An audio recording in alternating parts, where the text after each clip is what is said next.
All right, I think we live. We should be up and running. Make sure I can be heard, and then we'll just go in. I'm gonna get a proper intro for this podcast, man. It's just You had a proper intro. You just started just just going fuck it, do it live type bullshit as yeah, far I as your did. intro. I know I did.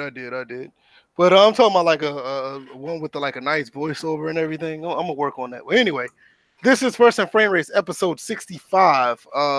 It's me and DJ right now. Bill said he is on the way, so um we're gonna talk about all this other stuff once he gets in. Right now, the Madden franchise mode or Madden vlog is live right now. Quite frankly, personally, I'm not that interested in it, but for the most part, I know a lot of people want to know our thoughts, so we will share our thoughts with about that. But first and foremost, the topics of the day, we're going to talk about the NFL draft, a little bit of NBA playoffs. I know something Bills wanted to talk about, and the fan poll from last week, well, 2 weeks ago, was the XFL expectations. We're going to talk about that as well. And pretty much with this Madden thing is going on, we're going to give our insight on that as it goes. Anyway, the intros for all of us, you know me, I'm VF Baller. I've had a habit of giving out my guys' Twitter handles, and I think it's up to them to do it. I do apologize. I just trying to do everything on the fly. But DJ, what is going on with you? So 65 episodes in, and now we can do our own Hey man, listen, Twitter sharing and stuff. hey, I'm learning as I go, man. I'm learning as Yeah. I go, man. Anyway, but yeah, so you guys can follow me, DJ81, at Twitter, well, on Twitter.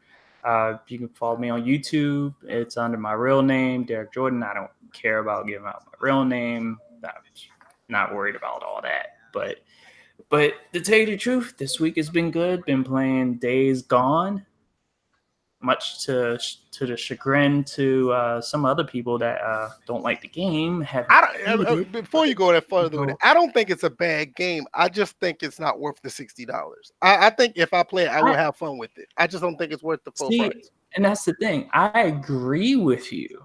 I agree with you. It's our there he goes, just on time. I Yo, I got here in the nick of time, bro. Yeah, see that. exactly. Because I was just about to bring you up.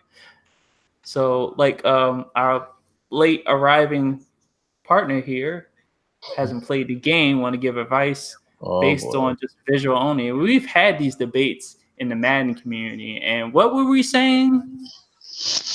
We were What we were saying saying back we then? were We were saying saying that you gotta play the game first. Is that? yeah, we I were thought. saying that yeah, but that was for a different reason. So we evolving. Is that what you're saying? Yeah, man. I We're mean evolving. that's what we Now do as we a can look at society. gameplay We and have to judge adjust, man. now. I mean, hey, as a society, we have to adjust. We can't always use the same basis for every Nah, argument. as a society, we need to stop being overly negative, especially when it comes to the Sonic the Hedgehog look. Well, that's Well, I mean completely that different. that's a whole nother talk for another day. That's some bullshit. I mean, I understand the look, but low key, I think the movie might be all right. Yeah, Jim Carrey's in it.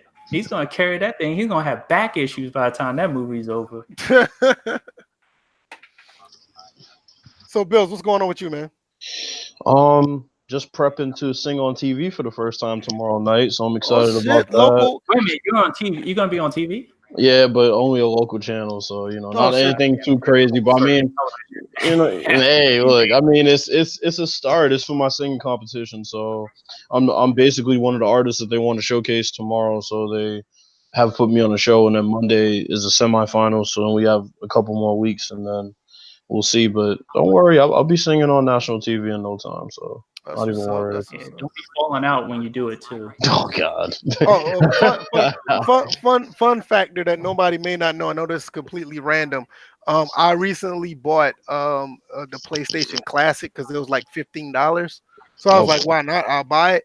The controllers for the um PlayStation Classic, you can plug it into a PS3 or PS4 and they'll work.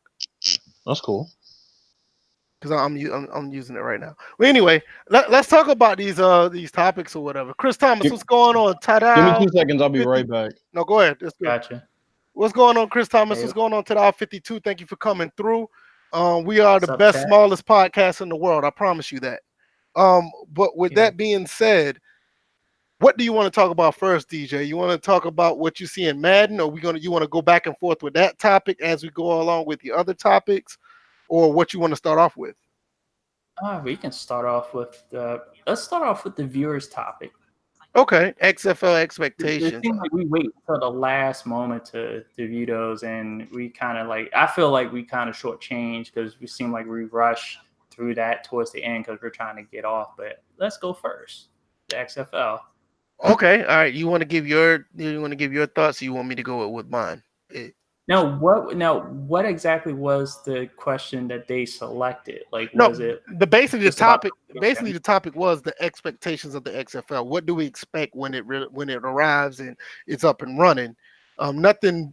It's pretty much a broad topic, so it's just for instance, we could just go ahead and just give our thoughts about the XFL, especially with what happened with the AAF. So I think it gives us a new perspective of what we really want to see in the XFL and what could possibly happen with the XFL. Well, this is Vince McMahon's second go around, so I expect him to have learned from the last go around, which wasn't bad. It just they started intertwining wrestling and the football, and that's where we started getting in trouble. Yeah, it went I know downhill he, from there. yeah, it just seemed like he was desperate for ratings. So it was like, oh, okay, Dwayne, show up at this game. If he hate me and stuff like that, go out there. I don't think they had him sing the national anthem, but at least go out there and announce the intros for the game. You don't want to get to stuff like that when you're trying to get ratings and you're trying to run two separate businesses at the same time. Because remember, even with the first XFL, he also tried to do other endeavors. He had the bodybuilding back in the day. Right. What do you call it? The WBF or Yeah, yeah, whatever. yeah. I think it was a WBF or something like that. And then he did it. They were doing late night talk shows. It was a whole bunch of stuff that Vince McMahon was doing. So now it's just like Vince could focus on his evil trio of wrestling, football, and the network. Yeah. So with Uh, that being said, with certain coaches that have already joined on, I think it's a good sign. But I still haven't heard about any player interest. Like I don't think there's been a draft as no, I far haven't as. heard. I haven't heard anything as of right now. From And what aren't they supposed to launch this fall? Or is it next year? it's supposed to be in 2020, as far as I know. Okay, All so right, I'm just back. like IMV, right? Oh yeah, exactly. Just like IMV. Yeah, Um, fuck those guys. exactly. Chris Thomas says he don't know. He has to see the first game, then he can give his own opinion. I do understand that. A lot of people pretty much. That's what happened with the AAF. The AAF came out of nowhere, and once people watched the games, that's when people got their opinions. But the thing about the XFL is we already seen what kind of product that this league has put out before. Me personally, I think that they should. I think my expectation. I expect them to stick to straight up football, nothing crazy like they did last time. I expect them to have probably low budget players, probably lower tier than the AAF. I don't because I think the guys who played in the AAF probably don't trust this type of league now. So most of them may not even try to play over there. So they'll probably have Understandable. they'll probably have lower tier players. And I don't think the league is going to succeed that long. I mean, those are my three expectations overall. I think that they will try to. I think on the field, I think they will try to do everything right, and I think you'll get somewhat of decent football as far as the structure. But I think there's still going to be some outside antics that's going to try to show up the NFL, and up to them to execute it properly. That's where you will see if they will, be successful from a PR standpoint. Money wise, I don't think they're going to be able to make it that long. I'll say they'll do longer than the AAF, but I don't think they're going to be around that long. I mean, the AAF was backed by a lot of people with big names, and you see what happened there. The only person we know that's running the XFL is Vince McMahon, so I don't know what's going to happen. But that's my take on it. What about you, Bills? What are your expectations for the XFL? It's supposed to drop next year. I think they're gonna learn from their mistakes the first time, and Honestly, for those of you who haven't watched the 30 for 30 on the XFL, I would definitely give that a look because it explains a lot of the issues that they had, not even in the beginning, but towards the end. They were starting to pick up steam a little bit, and then, one of the most important games of the season ended up getting blacked out. They didn't have a backup generator, and there was a lot of stuff going on with that situation. But I mean, they've done a lot, honestly, to innovate these um, how these channels produce and shoot football, from a TV perspective. So they innovated a lot of that. I think that they're going to have even more innovation. They do have Dick Ebersol's son that is going to be involved with it. I don't think money's going to be an issue. I mean, it's Vince McMahon. It's his brainchild. I think he'll throw as much money into it as he needs to. I'm sure he has other people invested in it. Um, and he's a great businessman, so I don't think he's going to go, halfway into something that he isn't sure is going to work out. Um, I think it's going to be a decent brand of football. I'm sure they're going to try to take some people from the AAF that didn't get on the NFL team, so that's also going to be interesting. It's just, to me, I think the main thing is they need to stop trying to be so WWF and be more football. Yeah, that's what I'm saying. I think they're going to try to be more football on the field, but they're going to try to do some weird things off the field. I'm sure I'm not trying to say like it. Yeah. I don't think it's going to be as weird as it was last go round, but they're going to rub it in the NFL's face, but I think they're going to do it in a football way. I think they might do it through the commentators rather than backstage segments and stupid shit like that. As long as they eradicate that dumbass version of a coin toss, yeah, that got to go. That they had. Yeah, that fight for the ball at the 50 got to go. That's not what's happening. I actually thought that was entertaining. I thought it was entertaining, but it's so risky. It's like the person who came up with that idea, they clearly never played football. I think it was entertaining because it was something that we never saw before, and on top of that, you really see like a instance where who wants the ball the most. I get it. And technically, it's like the jump ball situation. Right. And that's kind of like what I got from in a way, but I mean, we've never really seen anybody get injured on a jump ball. When you're chasing a fumble, there's a legitimate, percentage of chance really that you get injured. Yeah, and I think make it straight up a jump ball situation. Then it doesn't have to be the best way. I think they could do it this way. Like, let's say, for instance, if they did your best corner versus your best receiver, go out for a deep ball. If the wide receiver catches it, they get the ball. If it gets knocked down or intercepted, then the other team gets the ball. How about whichever starting quarterback throws the ball the farthest? That's easy. It's not going to be something that's going to be too prone to injury, and it's simple. Not even say at the farthest. Let's say if they got to hit a target and got to be the most accurate. Yeah, but we might be there all day. I mean, here's one I thought. Remember, I had this as an overtime feature. Just have the field goal kickers go at it. But then that would take a while, though.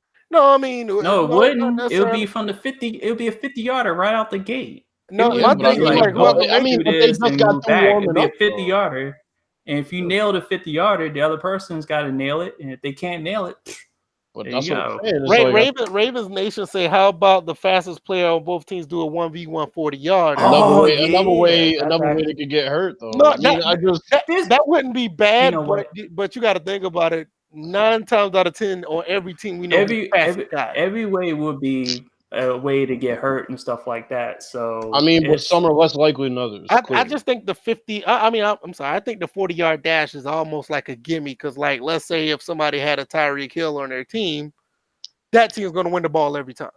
Mm-hmm. I mean, you kind of see what I'm saying? Well, hey, I mean, that's the advantage you get. Yeah, Tyreek Hill. I just think. I also got something on the Tyreek Hill situation, by the way. Go ahead. I just think that something like that should be like a 50-50. Like I said, like a deep ball or who 1v1, go out for a pass. Kick 2 kickers. Yeah, I could see that. I just think something too athletic is dumb because who wants to lose their fastest or best player in a fucking coin toss?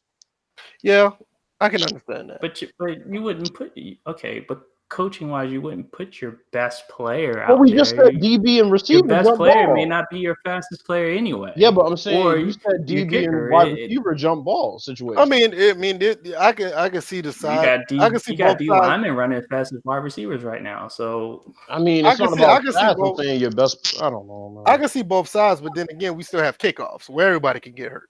I just say do a fucking screw it, coin toss. Let's do a coin toss, dude. I mean, seriously. I mean, the better teams in the end win anyway. Fuck a coin toss. I mean, it doesn't really matter. Just do a coin toss. Not. Ravens Nation is like 1v1 running back versus linebacker. So anybody else got anything else for XFL? I mean, the Oklahoma drills. No, yay. All right, so anybody Oklahoma got drill would be entertaining. Yeah, that would be. Anybody got but somebody could get hurt in that one too. It would. I said it would be entertaining. I never denied that any of them would be entertaining. I just said that they would be injury prone. A lot more positive about that than the other stuff. I never said any of them would be not entertaining. What I said was they would all be prone to injury. Anybody got an update on the Madden live stream right now? Anybody know? No, I haven't taken it. It ended. It wasn't the best ran live stream. Wait a minute, it ended after 40 minutes? Yeah, it wasn't gonna be that much. Not even. I kind of knew that they weren't gonna go that far. So what did they say about? Hold on, what did they say about franchise mode? They basically said the same thing. That's I'm gonna just have to read. So it's basically the same thing that you put in the DMs. I'm just gonna read the blog. Mm-hmm. That's what I'm saying. Yep. If that's the case, we'll just put that up and we'll talk about that. Because we remember when we had the huge epic. Oh my God, we have to put this on somebody's live stream, and then we just get the same shit. So no. Yeah. Yeah, that's great. I thought they'll still be talking about it or something. I just thought they'd be talking about it. But anyway, and plus the way it was being ran, yeah. Let's get this Tyreek Hill topic in because it's gonna be real quick before we get to the other ones. No, go ahead. Since you go ahead, drop it. So saw a pretty interesting text message that can be in Tyreek Hill's defense. Pooh tagged me in it before, and basically it was the wife admitting that she lied about everything that Tyreek Hill, that she claimed he did, and he really wasn't the one that harmed his son. It was her. Okay, that's what I saw. I saw so, that. Yeah, I've been at work. I ain't been paying attention to none of it. Last time I heard was that that when she wore a wire or some shit. Oh yeah, he said that she can't find a man. Bitch has a wire. Right. Like that. Now I ain't gonna lie. All jokes aside about the kid getting hurt, that shit what he said was funny. Yeah, I mean, it's just crazy because it's kind of looking like the LaShawn McCoy situation. The way the same way I told people, y'all always jump on these dudes, but y'all never want to hold judgment until you find out more information. Everybody thought that LaShawn McCoy was gonna be banned and all this stupid shit. That case was stupid off the rip. I knew that was some bullshit. Man. He's trying to kick trying to kick a sorry bitch out of his house. Period. She was stealing shit and just a whole bunch of stuff. But people didn't look into that. All they heard was LaShawn McCoy got his girlfriend beat up. Okay, well. I mean, that's how people are with headlines. I mean, let's be honest. We had a WNBA player lose a series to a D2 player yesterday, and all people talked about was the one game she won. She got cooked in the other two games. But they said WNBA player demolishes former D2 player. I mean, that was the headline I got, and I was just like, okay. But I'm saying people read headlines. That's just how it is. I mean, like right now, if we put some bullshit headline on the title of this podcast, people will come here for the first 30 seconds to find out, is we really talking about that? Bro, we can put first in frame rates, number 65, Madden 20 is doomed, and everybody would show up. Yeah, that's what I'm saying. It is, we'll get we'll have like 80 to 100 people in here. Right. And then they found out we're talking about the XFL. Like, you could fucking frauds. I want to hear about 65, Right. I came in for a breakdown video. I was going to sign up for your Patreon. Oh, sorry. Yeah, Ray just said it. He said this is the fake outrage PC generation. He's exactly right. Yeah.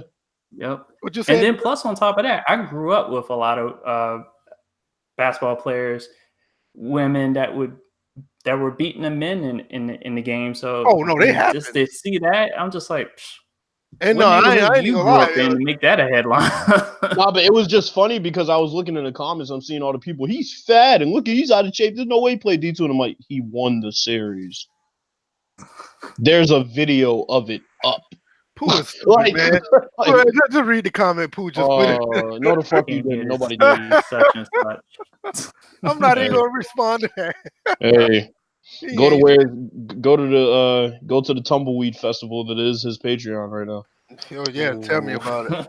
Anyway, yeah, but that's compelling if that happened. If she, pretty much, probably set this whole thing up. I wouldn't be surprised how some things are nowadays. I mean, you look at what happened to what that dude is, Francois of Florida State, Mhm. quarterback out of Florida State. He Oh same yeah, shit when that he girl got did to booted him. off the team. Yeah. You know what I'm saying? He's already a small guy. He came off an ACL injury, and she did that to him.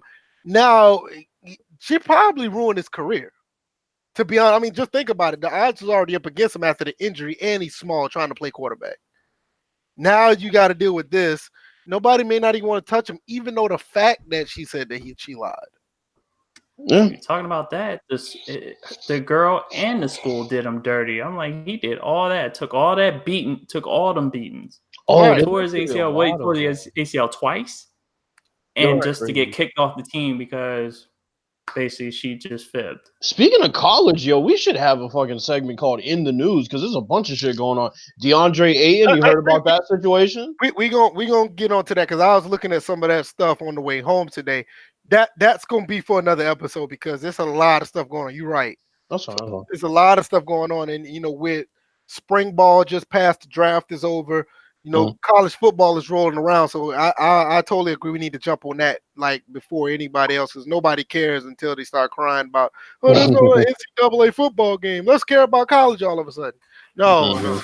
And I'm still trying to investigate in this town. I live in Columbia, South Carolina. I'm still trying to find out how the hell that these chickens down the street get this Oh, 6'4", 217-pound receiver. I'm trying to figure out how the hell that happened. Because they're a D1 school and they play in the SEC. No. Mhm. They And you're a hater. They play in the SEC. They're a fake D1 school. No, yeah, they're D1 school, all right. They're Dick One school. That's what they are. Wow. Whoa. Now, why would you be thinking about that? I don't know. Yo, I ain't got time for the chickens. Somebody they pay somebody to get that. Sometimes to spot one, you gotta be one. Oh wait, so they're a Dick 1 school. That means that Georgia Southern's a Dick 2 school. Hey, listen, we're a D1 school. Or We're y'all, a division. or Dick- We are they're no, Dick no, 1A. we are a division 1 school in the Sun Belt. I don't know what the fuck them chickens are. No, they're fried dear 1A. God. There it is. Oh man, I'm not gonna be here for the Eagle slander. But anyway, Clayface, what's going on, man? Appreciate it for coming through. Everybody else, listen to him. Hit the like button. Raven Nation said, remember all the clowns who jumped on for the Jussie Smollett story? Yep, that's true. yeah, but hold on. All right, you know what? No, we're good. No, I'm not touching that. We're going to I'm another not touching that. But we're right, getting to another day. People jumped on it. Yeah. I mean, I'm not here to cast judgment on that situation, but it was crazy how people they drank all the Kool-Aid and didn't know what the flavor was. That's all you had to say. Yeah, pretty much. Anybody else? No, that's it for the. They drank all that right and the sugar that was remaining. Right. Oh man. Which one y'all want to get into? Y'all want to get into the playoffs or? Yeah, let's jump on. Let's do the topic that I talked about. Since somebody brought it up a couple weeks ago, let's get into that one because I think that would be interesting. What's we that? have some people in about how we started liking our teams when we grew up. Oh, that's a failed. That was a failed poll question. They don't get the privilege of that until they don't get that until they vote for it. I didn't know it was a poll. Damn. Okay. Well. And to tell you the truth, I wanted to talk about that too, but y'all people in the chat and on Twitter, y'all disappoint me. Did we have a poll this week though? We didn't have. No, I didn't put up one. I didn't put up one because we didn't do the XFL one 2 weeks ago. Oh yeah. So I'll say that's why the XFL is on here. But definitely, if y'all want to hear about us getting into sports, definitely, I'm going to put that poll up on Saturday. Nope. Just make it a straight topic. We're going to talk about this. Let's do the 2K one then. Okay. We were ranking the 2Ks. Okay. I want to talk about that. Hold on, wait a minute. You always do nothing. Oh wow. Well, anyway, let's get to the 2K. Let's segue with the NBA playoffs first, and we'll jump to 2K. Yeah, let me find it. I gotta find it anyway. And after 2K, we'll jump to the NFL draft, and after the draft, we'll go back to Madden. So it'll be like NBA, NFL. We'll jump back and forth. Right. So we'll do that. Mhm. But with the NBA playoffs, DJ, have you been watching them? Not really. Yeah, Are you been gonna get the watching the same NHL answer out of me playoffs, that you got yeah. before? I mean, You're I've been watching that, watching yeah. a little. I've been Like watching a little bit. I of hear it. about this ridiculousness with James Harden kicking people. Yeah, I'm gonna trust me. I'm gonna That explain is it. hilarious. try to be And as also the new unbiased. Game of Zones came out. New Game of Yeah, Zones episode came out. I- Everybody caught it. Yeah, I saw that like that one play where he like jumped like 3 feet or something. I thought that was weird. I never seen him shoot like that. But I mean, and then Draymond claw him in the eye. yeah. And all of a sudden, the following because game, everybody was talking about how he couldn't see, his vision was blurry, but he was still shooting somehow and making them. Of course. Yeah, I mean, I don't know, man. I think James Harden is a very talented player, but I think he's milking the situation. He's a clown. Yeah, he's milking the situation really bad, and it's not a good look. But anyway, I'm actually surprised that the 76ers did steal a game in Toronto. They played well in game 2. That series could go either way. I still lean towards the Raptors, but and the fact that they got that one game was huge for them. Also, the Celtics. I'm trying to figure out how they lost to the Bucks. I don't see that team as good as people say they are. They look like a bunch of frauds. They are frauds. Let me tell you what happened. In that game. Boy. Now, this isn't even me being like this Boston Celtics homer. No, that's not what this is. I'm going to tell you straight up what happened. Anybody who watched the game can echo this. All right. So, the middle of the second quarter, the Celtics took 4 straight dumb shots, right?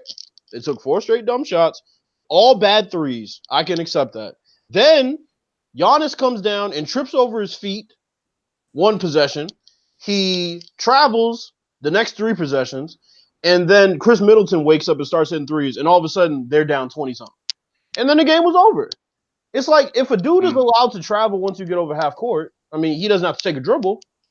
Oh, yeah, I did see that. He wasn't getting anything done before that. Totally egregious. I mean, it's ridiculous. But, I mean, like I said, I still think the Celtics are going to win the series. I called them in 6. I think the Bucks are frauds. They don't have Malcolm Brogdon, who's the best defender. The Bucks had home field. They have home court, yeah. So I mean, going back to Boston. Oh, so they lost the first game. They lost the first game. Yeah. Oh wow! I thought the Celtics had home court. No. No. Yeah, so that's why the Celtics stealing that first game really made me think, well, that was a true indication of who the Bucks were. First game, not the second game. Right. Yeah. So I mean, Denver played well the first game. They lost last night. Golden State's looking great right Wait a minute. Speaking of the Nuggets and the Trailblazers, what's up with these Trailblazers, man? They look like they're trying to play like they got some nuts all of a sudden. I mean, who did they play first round? They played OKC. The Thunder. They finished them off. What was it in 7? They finished with 7, right? Did it go 7? It did. Okay. Yeah, I think it went. No. It was the Nuggets that went 7. Yeah, the Nuggets went 7. I think OKC went 5. I'm looking at it right now. Hold on. Because remember it was that game winner. Come on, man. No. Pretty much in this series in that one. So, and he hit it over PG-13. So it really went 5. Yeah, it went 5. It sure did. Yo, the Thunder suck, bro. Bro, let me tell you what happened. Westbrook made it into a me versus Lillard type situation. And of course, like always, he lost. Oh, of course. I mean, anytime it's mano-a-mano with Russell Westbrook, he doesn't want the smoke. It's when nobody is expecting them to make it out to be a me versus him situation that, he shows up and that's what it is. But when somebody's ready for that smoke, he has no chance. And in elimination games, he's played god-awful. I mean, since KD left, he's had horrible, horrible games in the playoffs. Wow. So, I mean, OKC, I won't say I had high hopes. But see, this is the problem with the NBA in general. They uplift this triple-double shit. And at first, it was cool. It was cool up until the point where it was like the second to the last game of the season. And it was like, it's a possibility that he's actually going to average a triple-double for the first time since Oscar Robertson. It was cool up until then. And after that, I didn't care for it no more. But see, here's my thing. When Magic was grabbing triple doubles in the 80s with all those 7-footers in the paint, they weren't moving out of the way for him to grab rebounds. Nope. Steven Adams be moving out of the way for Russell Westbrook to grab rebounds. And also the floor spacing does a bit more to support a rebounding point guard in this day and age. You know, they're already more athletic as it is. Right. So, I mean, with no big man in the paint because he's guarding a big man on the perimeter that is a three-point shooter, that's the type of shit that happens. I'm not taking any credit away from him, but at the same time, those triple doubles don't win games, and they definitely don't win games in the playoffs. Right. Michael Jordan could average 37 in the regular season all he wanted to, but the difference was he knew when playoff time came that he had to lean on his supporting cast because role players play better at home. So I mean that's the same thing with all the superstars who lead that of course. team. Yeah. LeBron did the same thing. Tim Duncan did the same thing. Yeah. KG when KG was with the Celtics, he had to do the same thing. I mean, yeah, they're gonna elevate their scoring total higher, but the other stats around them and other players around them, their stats gonna elevate as well. Because if you try to pull that bullshit off in the playoffs, you can have all the stats you want. If you have all the stats by yourself, you're getting swept. But the reason I brought the MJ shit up was because, you know, everybody's comparing James Harden to some of the greatest scorers of all time. And I sit here and I think, and I'm like, MJ averaged 37 points per game and almost shot 50%.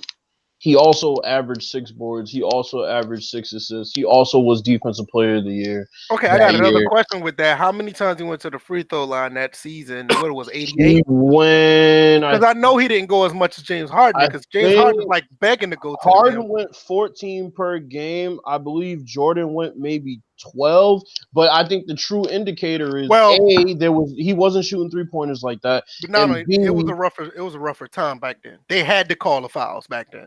Yeah, I mean that's what it was. Not really. Like, I mean, they didn't have to, but I think the thing with James Harden, here's the thing with MJ. Here's what made MJ so great, and all the people who have averaged 30 in the past, here's what made them so great.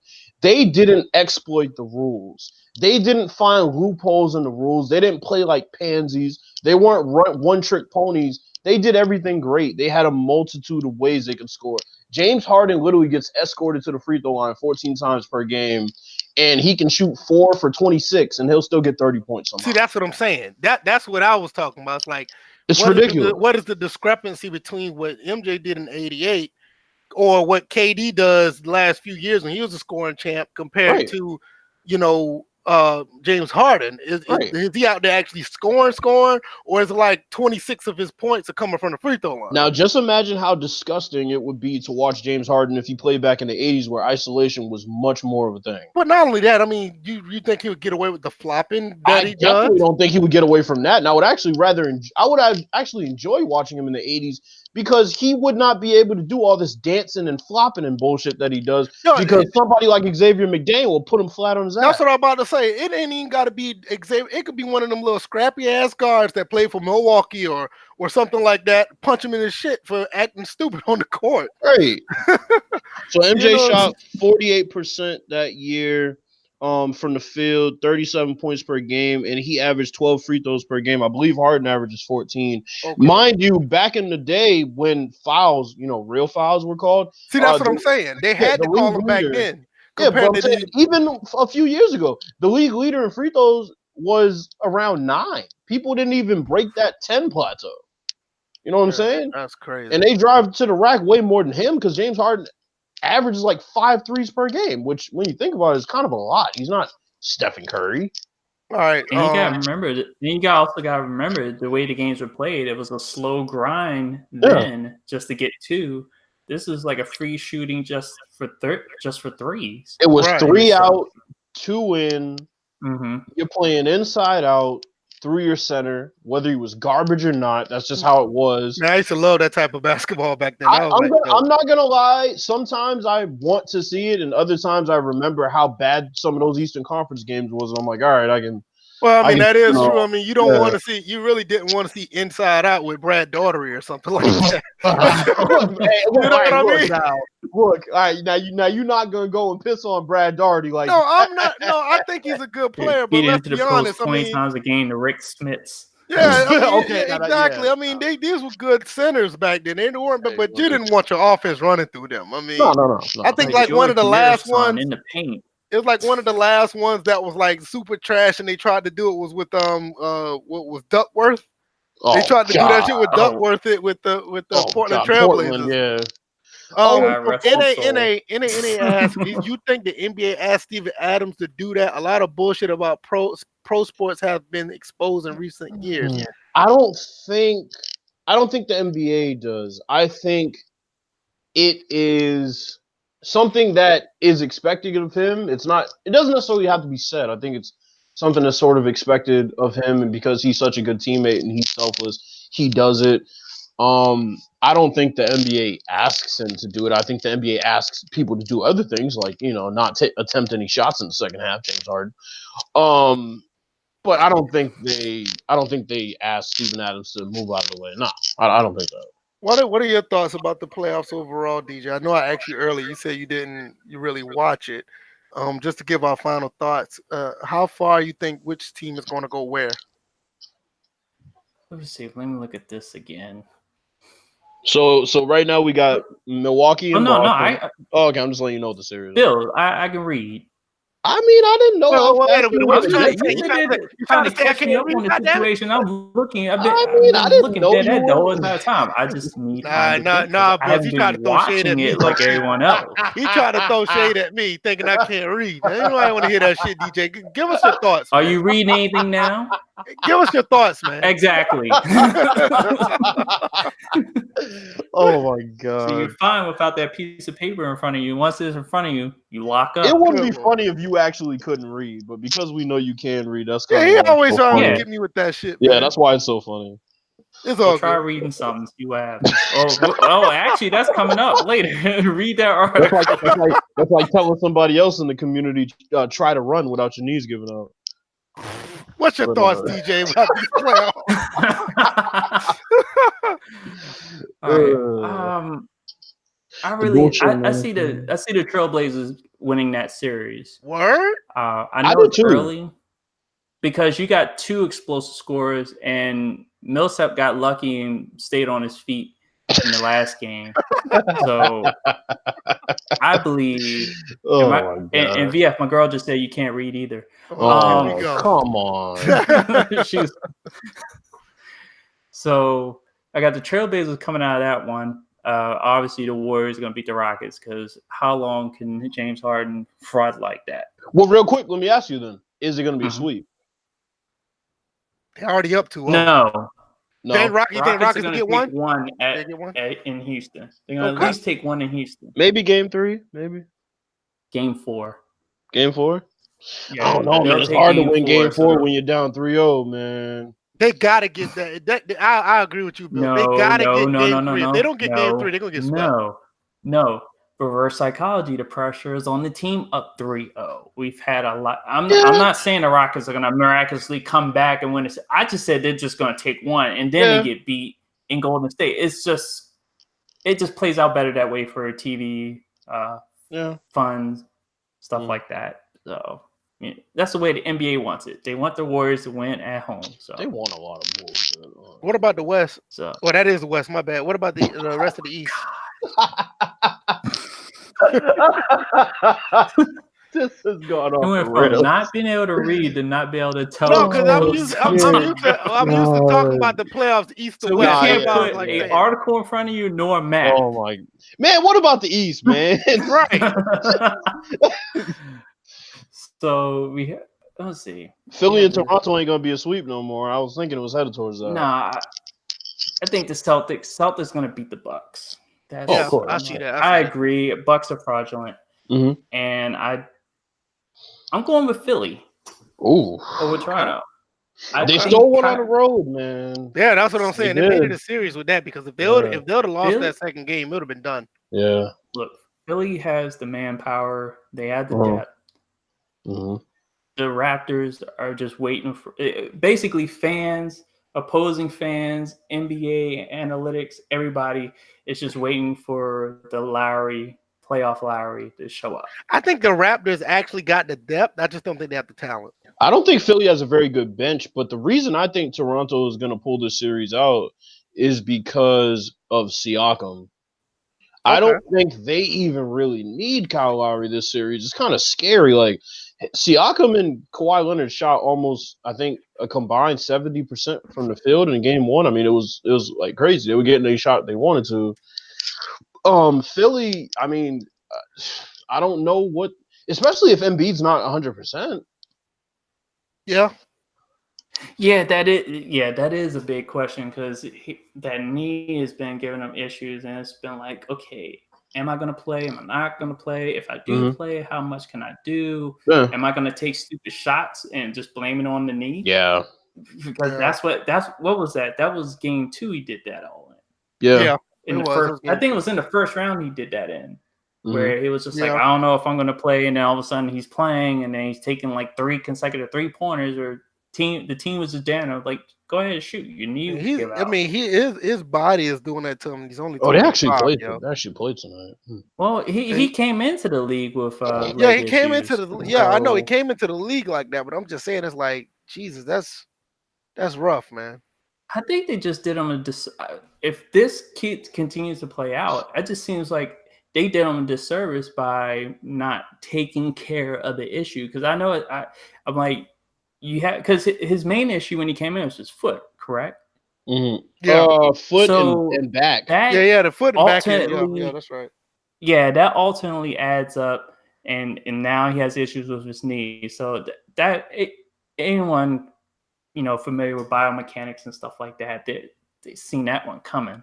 Mm-hmm. And a bad back, he needs to get operated on ASAP. What you got, Bills? You know what I find interesting? They won game 2 with Ben Simmons only scoring 6 points. Okay. It's kind of interesting. Yeah, they had a pretty big lead for most of the game too. Butler had 30. Embiid had 12. He only took 7 shots. Butler didn't shoot well. Well, I mean, 9 for 22 isn't awful. Yeah, it's not awful, but I'm not surprised. That sounds like a Jimmy Butler game. Yeah, so I mean, if they can win like that, then that actually is kind of encouraging. I mean, Tobias Harris only had 9. But the thing is, you're not going to get 13 from James Ennis every night. You're not going to get 10 from Greg Monroe every night. I mean, I'm looking at 3 guys that played and basically went scoreless off their bench. So I'm actually shocked that Greg Monroe has made it this far in his career. He's clearly bad knees too. But at the same time, he clearly is a dinosaur in this league. Yes.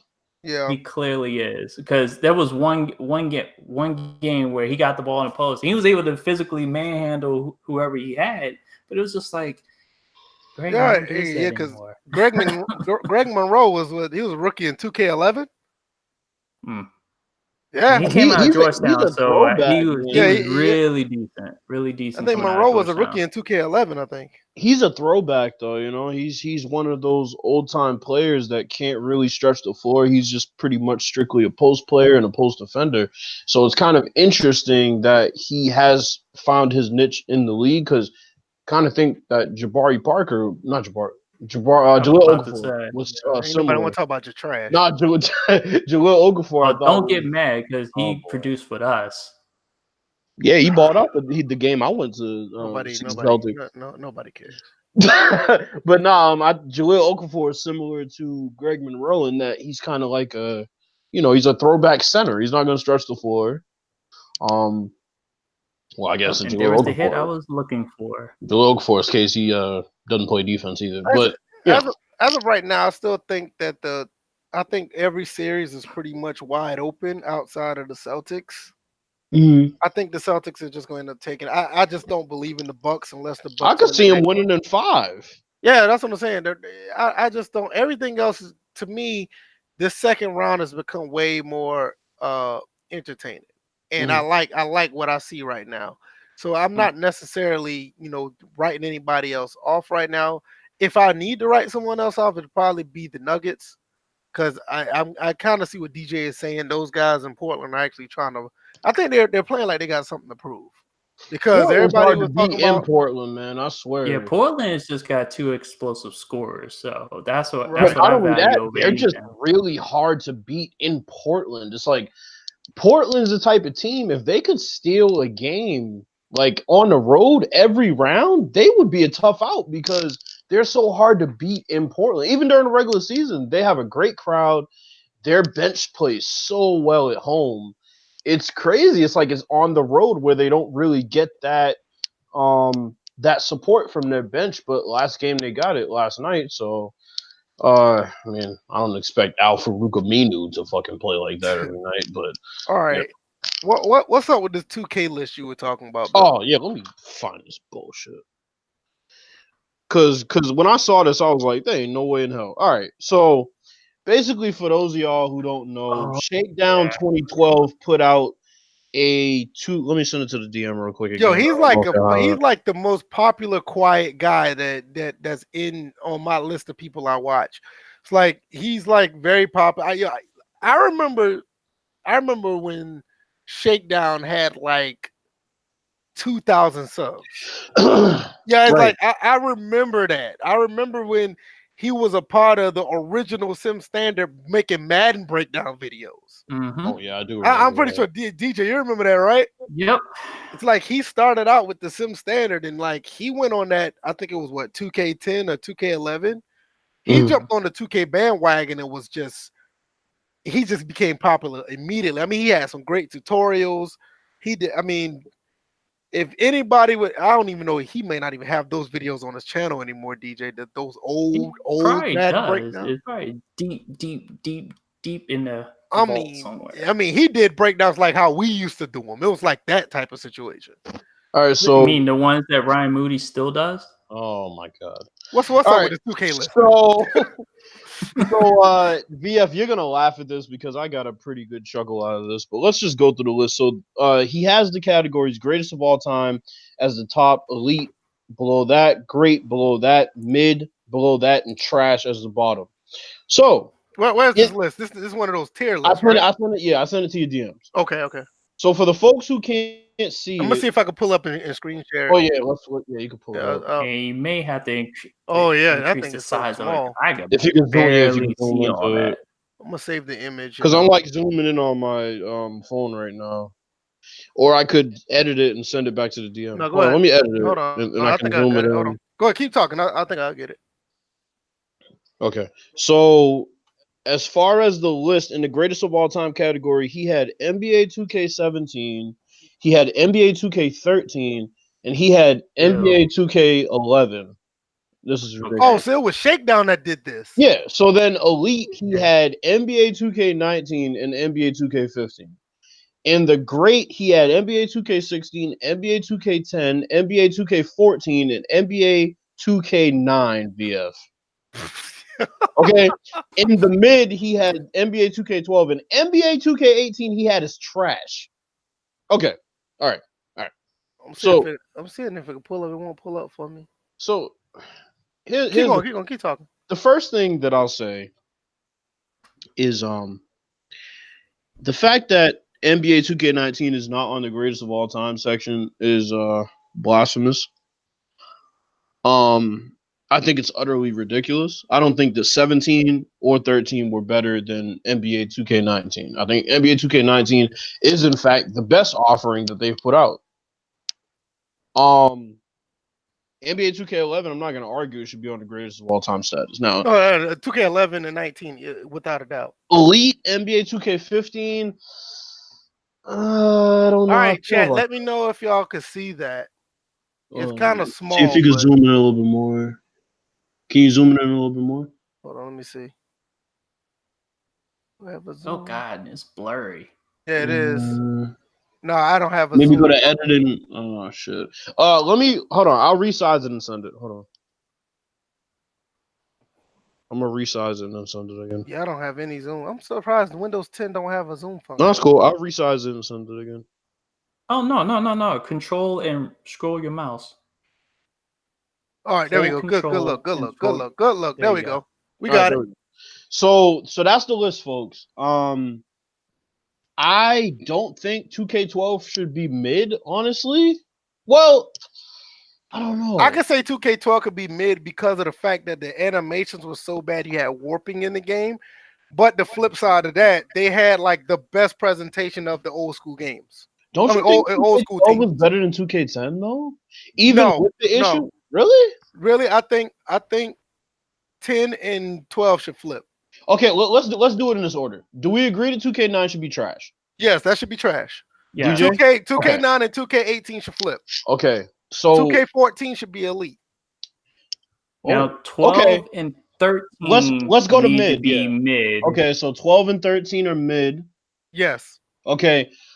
And I can still Remember, because see. you couldn't block a dunk for those 2 games. Yeah, I could still see that 12. 13, I can still see yeah. where 12 and 10 could be flipped though. Hey, Raven Nation said that 2K9 should be elite.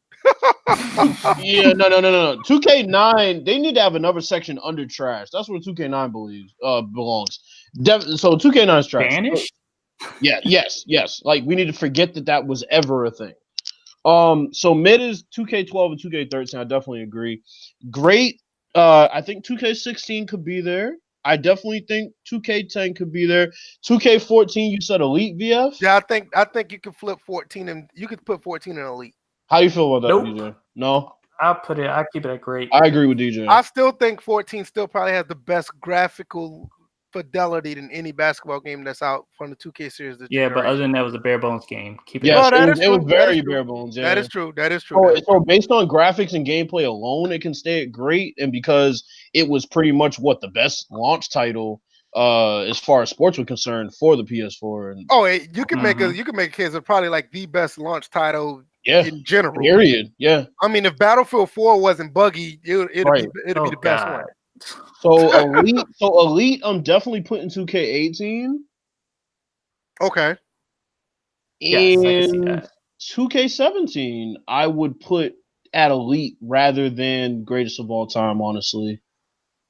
Yeah, I I think see the 17 at elite as well. Yeah, I think Actually, no, I see 17 at great. I see 17 at great. Yeah, I can see 17 at great. I can see that. To me, I don't really see more than 2 games being GOAT. And 19 and 11, that's it. 11. Could y'all do these? Why would you have 2K13 up there? That's I dumb. don't get it either, bro. I think that he has a bit of a jaded opinion based on the fact he plays online. The only thing about 13 that was good that they finally put a manual bounce passing in the game.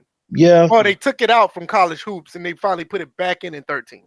And the greatest of all time, I mean, there's only 2, man. It's 2K19 and 2K11. That's it. 19 and 11. About 19 and 11. That's the only 2 that are goals. All right, now somebody said, could you do these categories with football games from 2003 and up? Jesus Christ, did you know how many games that'll be on this thing? We would only be able, I think we could do it with Madden and 2K, but I don't think because you got to think about 2003. All the rest of the game. I mean, 2003, you had ESPN, the ESPN series before the ESPN 2K series because they had an ESPN game. Let's try this. Hold on, let's try this. I'll not right now. Okay, not now. Please, right. no. That's a lot. I'll just put it in my notes for. We still got game day. Yeah, I'll put it in my notes for. You had Fever. You know what? You can go without game day. But I'm just saying, all game days could be managed. I mean, I get it, but I say we just do 2K and Madden, bro. Yeah, but I'm saying 2003 on up. That's a lot. It would be cool. No, I mean it'll be cool, but that's a lot right now. 2K and Madden, yeah. It would be quick if we did it now, though. We only have a topic. You probably put Joe Montana topic in there. No, we got 3 topics left. How much? We got the NFL draft. We still have Madden, and we have what else we have after that? No. That's it. Just two. Madden, we don't really. Yeah, we're going to talk about it because the stream failed to do so. Oh, yeah. All right. I'm not gonna have much because I haven't read the blog yet. So don't worry, I'll pull it up and I'll read it for y'all since I can't read. But seriously though, that topic really could be done at another time. It's just like now. Let's save it for next week. I'll keep it in my notes. My notepad thing. Yeah, definitely. All right. Anything else about the basketball tiers or whatever? Nah, I mean, I think we pretty much we're good on that. Yeah, we're good on that. That was easy. I mean, I don't know what the hell this list was. That was awful. Yeah, I Man, thought that but was, I thought that was kind of 2K18 weird. is trash. I Does don't he know know that? Wait a what minute. metric. When did 8 start in the 2K series? Wasn't that what was that 17? I want Was to it say 17 or 17. Yeah, 18? In 17. I 17, want 18, to say. 18 did Anything what that now? started 8 as trash, No, yeah, then 2K18 I is would trash. disqualify takedown from anything worth giving an opinion on. I mean, if you're judging it based on Park, it might have been trash. But like I said, I think he has a bit of a jaded opinion because a lot of his videos are Park in my career. But you also got to think Don't about play it. no. 2K13 was that first game that they brought back Crew or something like that. Oh yeah, that was the thing he was obsessing over. Crew. Yeah, he was really obsessing over that because 2K11 did it right, and then all of a sudden they were mad because it was taken out. And then when they brought it back for 2K13, it was only 3-on-3. Man, all these people playing online can't even play real basketball But in real life. that's another story for another day. Absolutely, All they have. I found a good bit of people to play with because you know me, when I bought 2K19, I went all out. I had all the VC and all the shit. I had a group of people that I played with, but we got overran by people who cheesed the game, and we all got ran off the courts. It was like me and like four other guys that I ran with. We all got ran. We tried to play the right way, and they was trying to play straight up, but we got ran off. So there's no hope. let me ask you a question just so I know for next week. Since we're doing 2003 and on, we can leave Blitz and Game Day out, right? But let's include Backbreaker and let's include. I think with that. Game, We can do 2003 and up, but we just gonna have select games. We just can't do every. No, I just think we finale. do Madden, 2K, and then we include the one Backbreaker. And I think but what I'm saying is you don't want to put like Madden 03 to Madden 19, 2K3 to 2K5, and it's gonna be skewed because you're gonna have like 14 different Maddens. And then no, of course, but I mean, either way, I mean, a lot of those Maddens are gonna be in mid to fucking trash. See, that's what I'm saying. I mean, you're oversaturated. But that's fine. I mean, we're ranking it though. You know what I'm saying? I mean, I don't want to rank I don't want to rank Madden 07 versus Madden 09. I don't want to do that. And no, we're not doing. I would. It'd be funny. I just think that I think we get like 12 games out of that that era between 03 and 2019 and go from there. I don't want to do a Madden 03 up till you know what I'm saying? Because some of them are interchangeable. Right, exactly. So 06 and 07 we can leave out then. So let's do 04, 05. And then we skip 06, 07, and then go on from there. And then maybe leave out, well, I want to put in Madden 11 just so I can you're still talking about 03, you're still talking about 04, 05, and then you're talking about 06. What we can leave out some in the teens too, because you could basically leave 17 and 16 out. They're basically the same. Right. And you can after like between Madden 25 and Madden 17, 14, 15 and 16. Well, 15 got to be on it just so we can put it in the trash category. So I just don't want to. I get it. I just don't want to do. I don't want to do like 17 games that are. I feel you. We'll know what I mean? Yeah, we'll figure it out. Yeah, I think we'll figure it out. Anyway, NFL draft just passed. All of our teams pretty much picked decent play. I think overall all the teams did okay. As far as the draft grades go, I don't want to like give all 32 teams a grade. I think for the most part, the teams that stood out, I guess we could talk about, and the ones that stood out positive, yes. Ones that didn't stand out negative, yes. Everything else is basically going to be in the middle from C to B. So I don't think that's anything to talk about. But what were interesting teams to you, Bills? Let's go with the Cardinals, man. Like, why?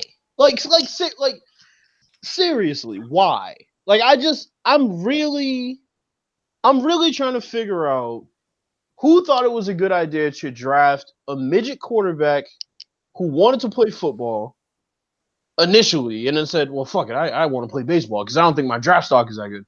And then you oblige him and you get rid of the way better draft prospect. All right, I'm gonna put this link in the chat. This one has pretty much all the teams' picks, so y'all can have a reference. So I think the Cardinals, for a negative reason, just because they ruined the first pick by picking him. Now, if I'm wrong, I'm just wrong, but I don't think I'm going to be wrong. So I think them and the Giants both got to be on that list. The Giant, really? Look, the Giants Giants? the Giants had a good draft overall in the first round and on, but Wait, whoa! You said the Giants? are on the negative. The negative side? Oh, I was about to say I was hoping you were talking about the negative for them, huh? Yeah, Okay. I mean Daniel Okay. Jones. Daniel Jones is enough. I mean, come on, bro. You. My thing is, I understand the picks that they made. You know, after that they were decent, but you picked Daniel Jones. I'm not saying I think they picked him too high, but I don't think he's gonna be a bad quarterback. Yeah, but I think Some if you people have flub your high, yeah. Yeah, Well, some say that people had again? him picked in the third round. Yeah, that's what I'm saying. I think he's the type of That's- quarterback that looked like he could have been put in the third, fourth round. I think he's gonna be Stretch okay. Armstrong couldn't reach that far. I mean, honestly, think about it, VF. If you flub your first pick in Yeah. the first round, I think that that's is indicative of how the rest of the draft is going to go. A lot of times, I mean, that's the Especially guy when that you you're had putting your franchise behind a lot of times. yeah, and I think that's where the grade comes in. It's not who they pick, it's when they pick them. Yeah, And I can understand that. positive. Because I mean, I'm looking at the player himself. I don't think that he's going to be a flop, but the expectations are going to be so high because he's 6 overall. I absolutely understand that. So positives, I got to give it to the Jets. Keenan Williams was definitely a good pick. Hey, NA said Daniel Jones is the first round Mr. Irrelevant. Yo, but think about it. But here's the thing. This is what I said the night that we were streaming. I said, why get rid of your best receiver just to draft a quarterback that you're going to throw right into the fire without That's any true. targets now? That's true. That is true. But wait a minute, didn't he say that they're not gonna throw him to the fire just I yet? don't believe that. Nah, they say they're not, but I don't I can believe see that. where by week 3 he'll be playing. I don't believe that. And also I can also see another scenario that he can outplay Eli and Eli be looking crazy somewhere. They've been trying to bench Eli since Ben McAdoo. Pete said that Pretty much. Julian Love is their best pick. In the 4th round. Yeah. I can see that because But, Julian Love out of Notre Dame is good. DeAndre Baker's not bad either. Out of Georgia. I give the Dolphins a good score too. I give the Patriots a pretty good score. I think the Patriots did a really good job this go around. This is one of the best drafts that Belichick's ever had. He's been here for almost 20 years, so that's kind of funny. Yeah, Anyway. the fact that they didn't have a first round pick, I think the fact that they picked up Damian Harris, him and what's his name out of Georgia, the running back out of Georgia. No, who are you talking about though? Damian Harris, running back out of Alabama. No, what team are you saying it didn't have a first round pick? No, New England. They did. Oh yeah, they got They got Harry. That's right. They got Harry. Yeah. They got Harry. Yeah, it was Cleveland that didn't have a first round pick. Oh, and I didn't pay attention to too many of the late round picks for the Redskins, but getting Haskins, I think, is a win because you took the pick that. I mean, come on, like whatever pick you gonna take. You know what I'm saying? It's funny when these teams don't make the obvious pick because they think we're gonna outsmart people. No, just take the guy that you need to take. I think what's interesting about some of their late round picks is that they picked Terry McLaurin and they picked Kelvin Harmon. Mm-hmm. That tells me that they're gonna eventually redo their receiving core. Yeah. Which they declined the option on Josh Dotson, in which I knew that was gonna happen. When you're 50-50 on anything you do out there on that field, including being healthy, you're not going to be on that team for a long period of time. Yeah. So, All 52, I agree. The Colts also had a pretty good draft. Well, before we jump to the Colts, I'm looking at this Washington draft class. This actually don't look bad at all. No, this is a really good group of guys that y'all picked up. Outside of Bryce Love, I don't know why y'all got Bryce Love. You didn't need it. Y'all could have rolled with what y'all got this year and worried about getting another running back next year. Because, AP could be gone by next year. Guys can't – I mean, he could do it, but you don't want him to hold the load all the way. I don't know about that. Bryce Love may not pan out. That's just my opinion. I look at it like this. why pick them when you have the worst medical staff in the league in all of sports? Well, minus the Mets. But as I was told on Twitter the other day, apparently the Mets have a worse medical staff than the Washington Redskins. Yeah, they suck. Just So, look at Lord. Let's talk about Yeah. the Colts one before we get like what do you like about the Colts, Bills? the fact that they did something that a lot of these teams kind of refuse to do, which is draft according to their needs. I mean, you're looking at some of the players that they picked. They picked up Paris Campbell from Ohio State. That's a target for Andrew Luck. They picked up Kari Willis from Michigan State. That's a safety that they needed. They got Marvell Tell the third, who is a safety. You know, they got One of them, that's pretty good. one of them going to get moved. I don't see both of them playing safety. One of them going to Yeah, get moved. definitely. But you got Rock Yasin in the first round, which is a really good pickup in outside linebacker. that's an interesting name, Rock Yasin. I know it's kind of funny, but they got a couple pass rushers too in the second and third round. So I mean, I think they put in some work, man. I think as far Honestly. as needs, I think they did a really good job. Definitely. I think one of the Still most need a defensive tackle though. They've always been soft up front, so that's yeah, they didn't pick one up. I'm surprised at that. They've always been soft. I mean, the Colts have been soft like up front as far as their like front four or front three, whatever they run, since like the Peyton Manning days, bro. I Like think they've just been soft. yeah, I think one of the most quiet teams is my team. What they did, the Atlanta, I like what they did as far as getting two offensive linemen because Matt Ryan got sacked way too many times last year, and the fact that he even got sacked that many times, he threw 35 touchdowns, 7 interceptions, which to me I just thought that was amazing that he was able to pull that off. Got some I'm looking at the cornerbacks that they picked up, one from Ohio State, the other one's from Washington. John Cominsky, I don't know about him. They say he was like he's 6'5", 286, but he ran like a 4'6". So I'm kind of scared to see how that's going to play out. So as far as the Colts, I think the Falcons also another team that actually addressed their needs because we did not have a line at all. Any other teams that y'all see that stick out that yay or nay? No, I think Yeah, because I was kind of in agreement with the Giants being and definitely gonna go with the Redskins. But let's see, did I notice somebody? I think Ravens Nation said the Colts have been soft with their front four since 2012. They have. I think Minnesota was the only team that picked all their needs. Like they filled all their needs that they. Minnesota, I didn't even know who they drafted. New England was close, but they didn't draft a tight end. Even though I don't think we really needed to draft a tight end. Yeah, let's see. Yeah, Minnesota didn't pick. Yeah, I'm about to say they didn't really pick nobody that stood out. This does look like a lot of needs here. Yeah, this is all depth and maybe a future starter to maybe a year or two down the road. But yeah, that look like a lot of depth and needs. Because I think they already have their the roster they kind of want to go for a title with. They kind of already have it in place. They just kind of had injuries last year. Kind of. Somebody said something about Josh Rosen. He's going to the Miami Dolphins. He got traded to the Dolphins. What y'all think about that? I think that's a really good move for them. I'll tell you what, Miami had a really good draft. Yeah, they did. Christian Wilkins at DT is going to help.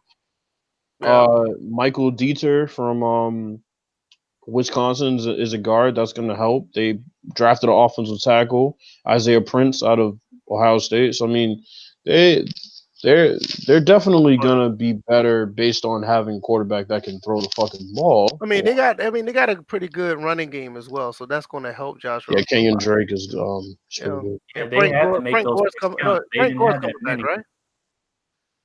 Is he? Let me look. I haven't heard about him retiring, but they did get Myles Gaskins out of Washington. He's a pretty good running back. Frank Gore. Speaking of running backs, I want to see what this running back that they picked up out of Atlanta do as well.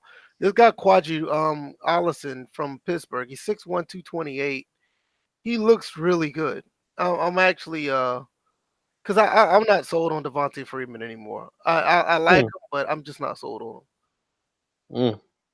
NA asks who's Dolphins' #1 wide receiver. I have no idea, but I'm gonna look that up. Was Sean McCoy dubbed as a possible post-draft cut? Whoa. Yeah. I heard that he might get cut. Like, no joke. Oh, wow. Come on, New England, please.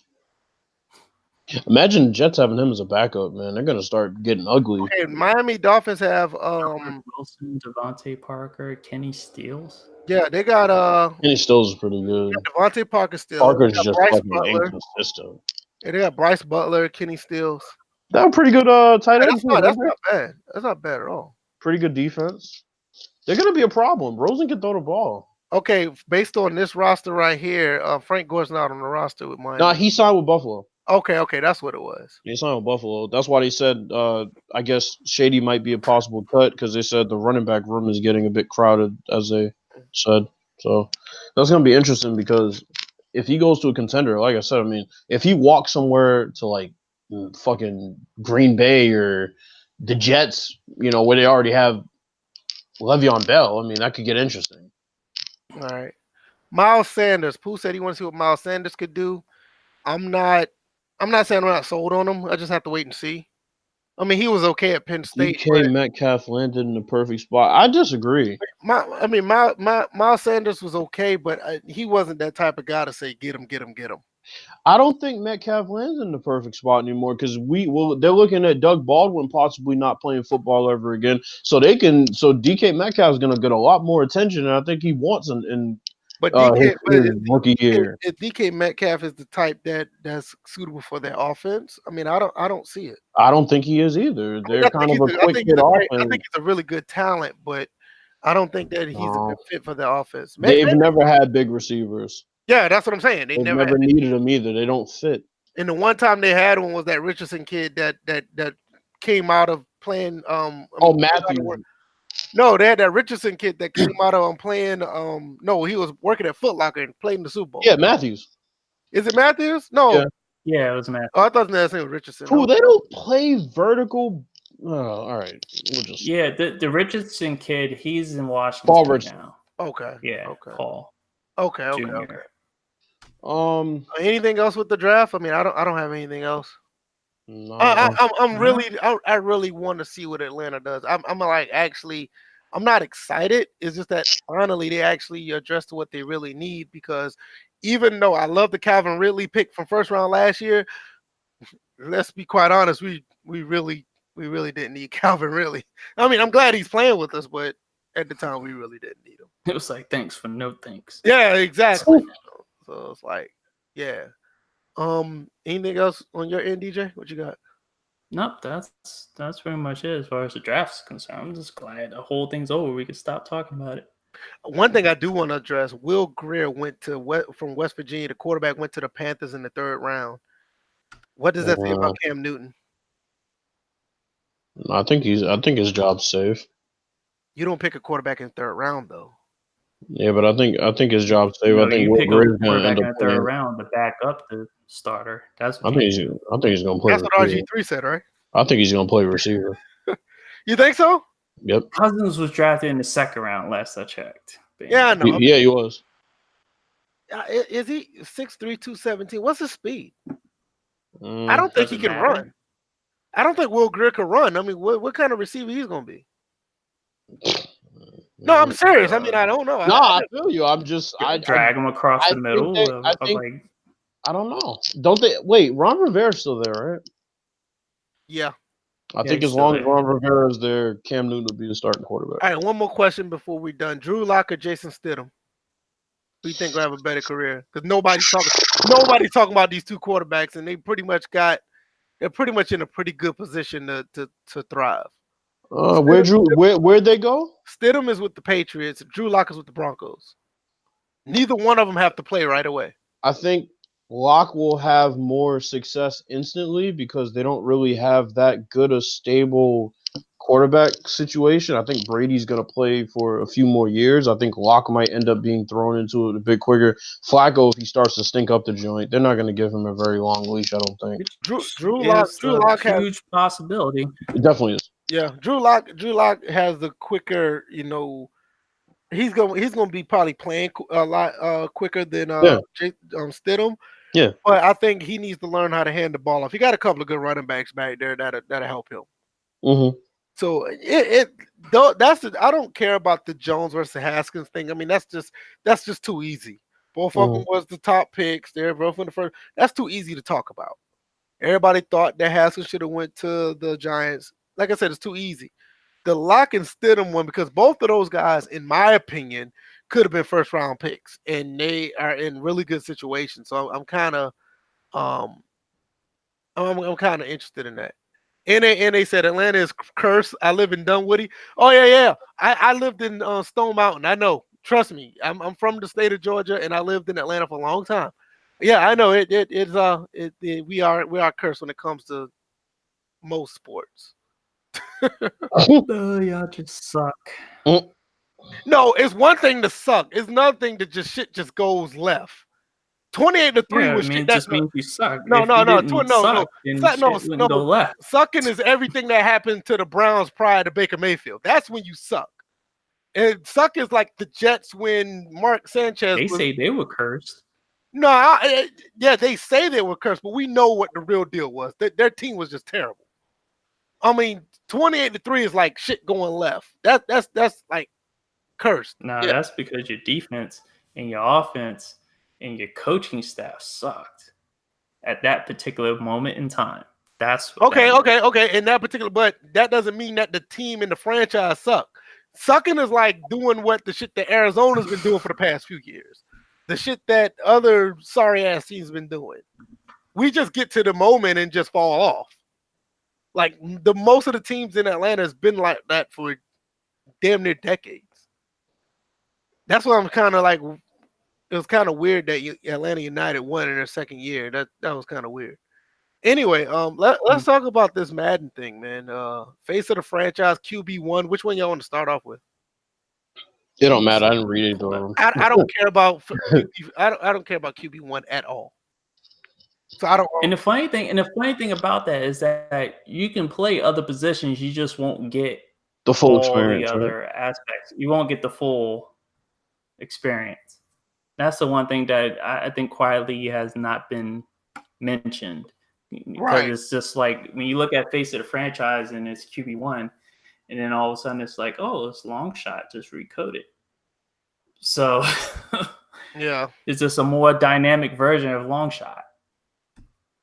So, but yeah, you can, apparently you can play hold on. with other positions. Oh, what's up? Pete asked earlier about Tyreek Hill. We talked about Tyreek Hill earlier. Mm-hmm. Yeah. And they also said that the Braves got one World Series. We should have had like 3 or 4. I absolutely agree. The one in '95 was cool. Now those Braves teams were choke artists. They were. Yeah, you want to know who's the biggest choke artist in that National League Championship Series with the Braves?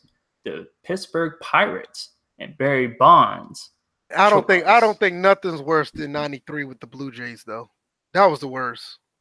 They took that they took that pitcher out late in the game, and soon as the reliever came in, he gave up a home run to Joe Carter.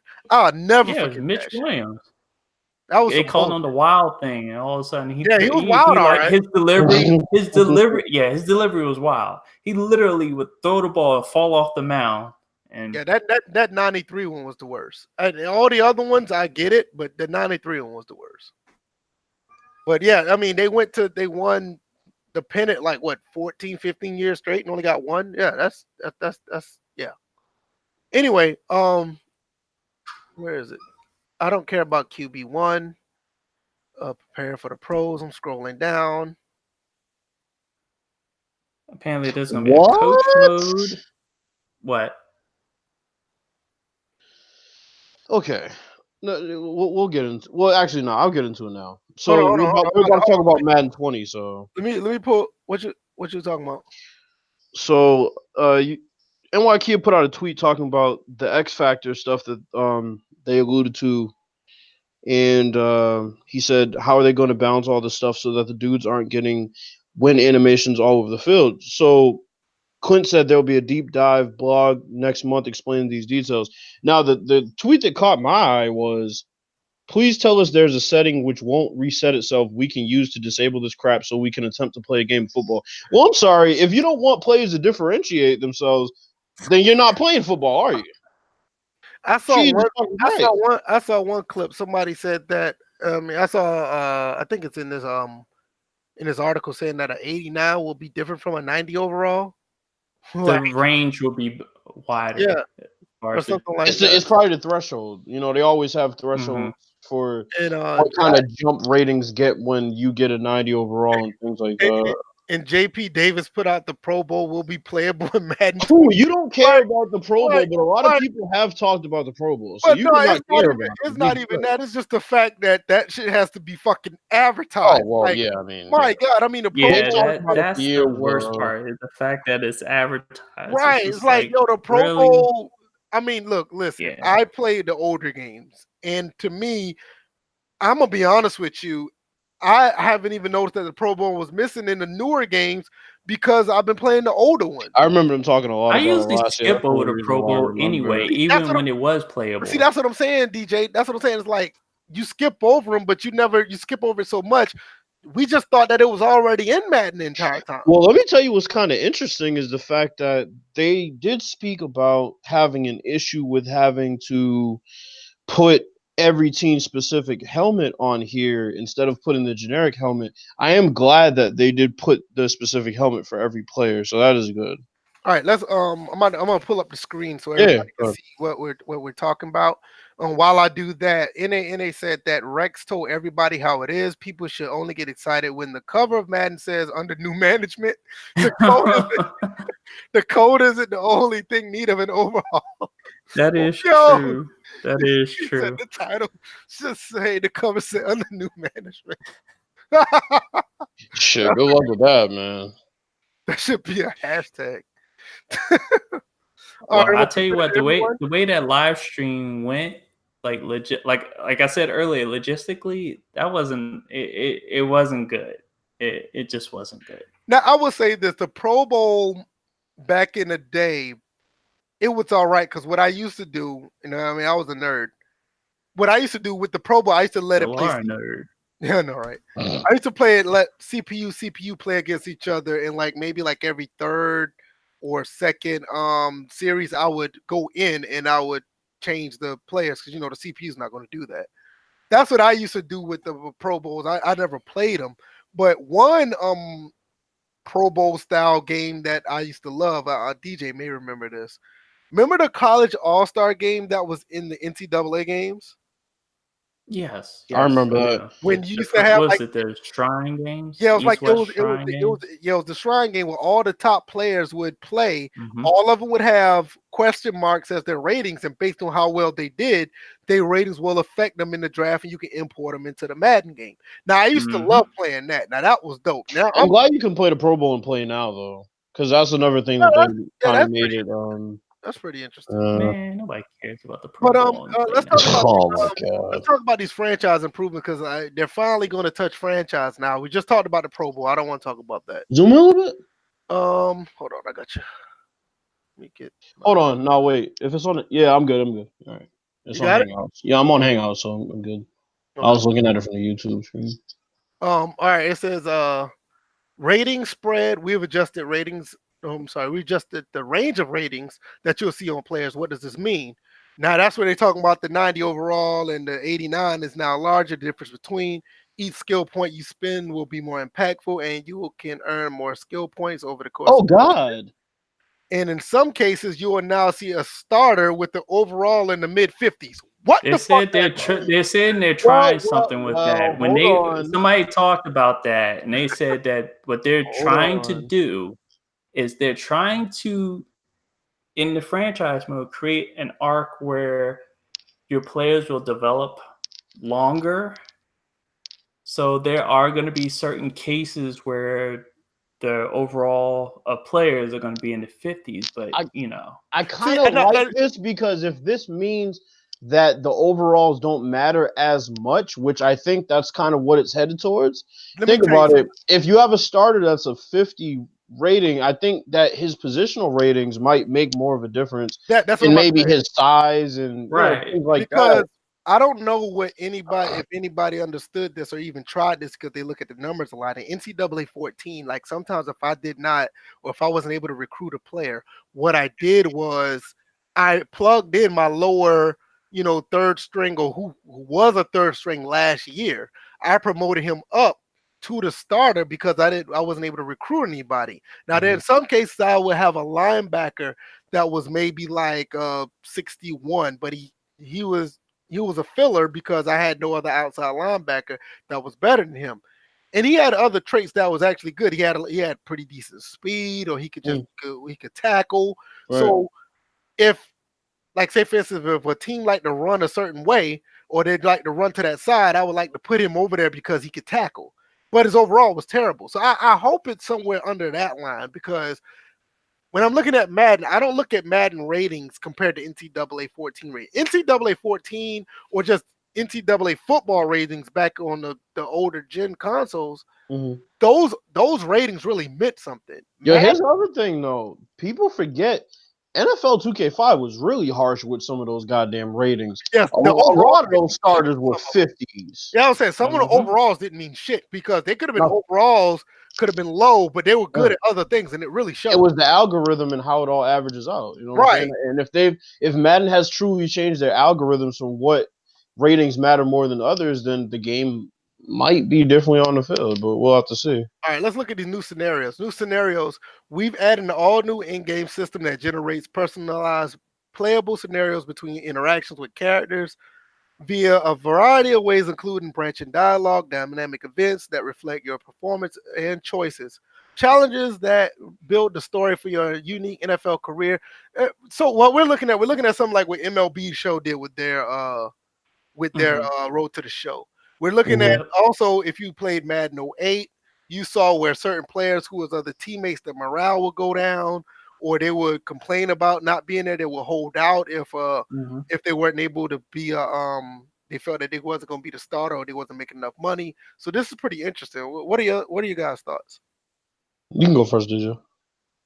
For me, it's wait and see, because that's good in theory, but like, I would like to see them go through, like, instead of just talking about it, I know initially maybe at EA Play they'll go through the first season, because obviously this is not going to be like, spoiler alert, because each person is supposedly going to have a different experience. So by EA Play, I would hope they go through what a first season is like, and just be like, okay, have a stream where they do that. They do that, and then they can show that this works, then my ears are wide open more than they are right now. Right now, this is lip service. My thing is, I think that if Madden is still running under the same code that they always been running under, it's hard for me to say they can add this stuff in and not break something, because we know how it does. That's my only thing about it. This stuff sounds good. I just want to see how it would implement in the game that they already have, or because unless if they haven't reconfigured their entire game, something as little as certain blocking code throws off something else. But now you want to talk about a scenario that can change the way players play or how they react. You're talking about something that could be really, really detrimental. So I'm with you on that, DJ. What about you, Bills? I saw something else in the article that also spoke about perhaps some of these scenarios having to do with contracts and players not really being happy with their positions on teams, which, like DJ said right now, is lip service. But if these things can all be included in a way that makes sense and that is, really immersive, I think that we're looking at perhaps an overhauled franchise.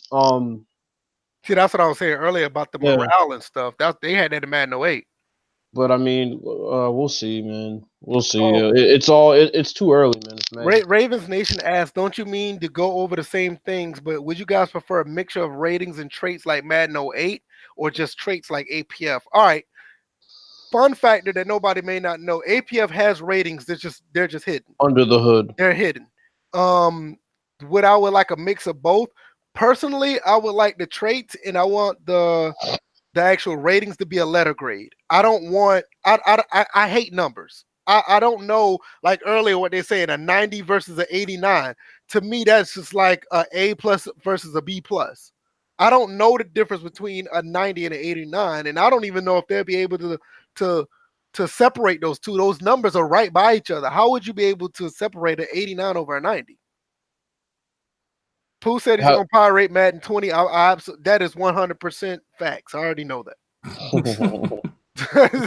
That's already developmental All of a sudden, they traits. put the block on his CPU. I know, right? All of a sudden, he can't get an origin. He's banned for life, and he's trying to figure out what's going on.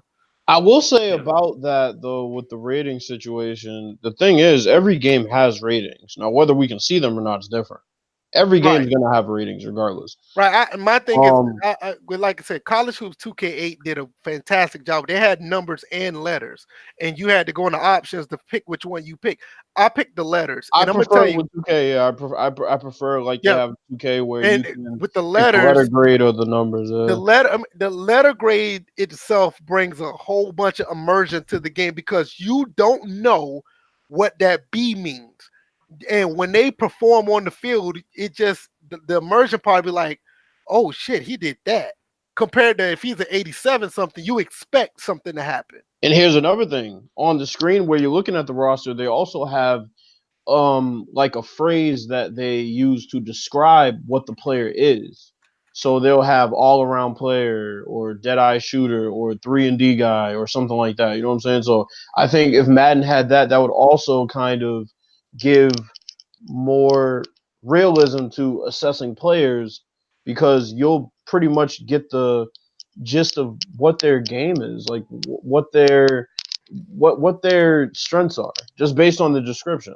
I mean, and like I said, I think like that's one thing I used to love about that game. It was just that A plus dribbling, you would see them perform at a higher success rate of getting around players compared to somebody with the C. It's Hmm. like you didn't know, but then again, even though that person's a C, he could still get around. He could catch you slipping every now and then. Right. It was just a like if somebody had a 69 dribble, you wouldn't even try it. You wouldn't even Hmm. try to break nobody ankles No. because like, oh, he's 69. I'm like, but with a C, you'd be like, let's see what he got. It brings more immersion to the team that you're trying to build.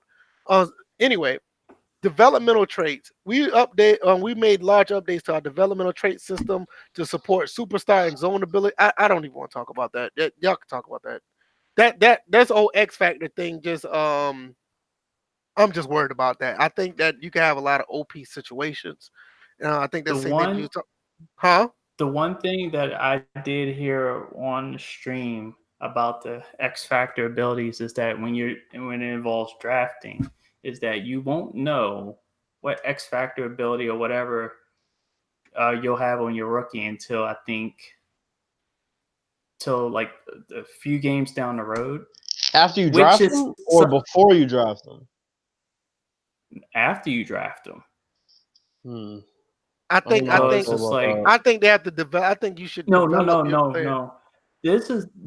This is one thing that I do like because it kind of hints at what NHL has done with their whole and NHL they went for like full blown fog of war as far as like not knowing ratings unless you scouted a person fully, and even after a while if you didn't scout like certain teams and stuff like that and draft prospects, their ratings would fade from view to the point where you wouldn't know and you would have to continually scout them. So it gave you the feel what a real GM. Now, hearing that on a stream, it seems like Madden is gonna have a taste of it, not the full blown aspect. But I do like where that is going I would because it kind prefer. of gives you. I'm I like would, you get yeah. your draft grades about the player, but you don't know what type of you don't know like their X factor ability until in which I was I'm gonna like say I would that part stays prefer. hidden until you get later on in the season. I I think honestly that would is prefer that true. you know I would prefer that you know what their greatest strength is when they come out and maybe know nothing else. I would rather that. Well, that's where you Because a lot of players look get at the to camp. ratings. Yeah, but I'm saying I I'm like, think if you know the ratings, okay, this whole entire time we've been going by ratings, and Yeah. we understand numbers of these ratings, and we understand where their strength could be, but their X factor ability is going to be apparently it's supposed to be something else on top of that. A lot of I think times, if you think about it, do you know what type? Like, if we would apply X factor abilities to real players, like let's say Dwayne Haskins. mhm. Does anyone know what he's really good at?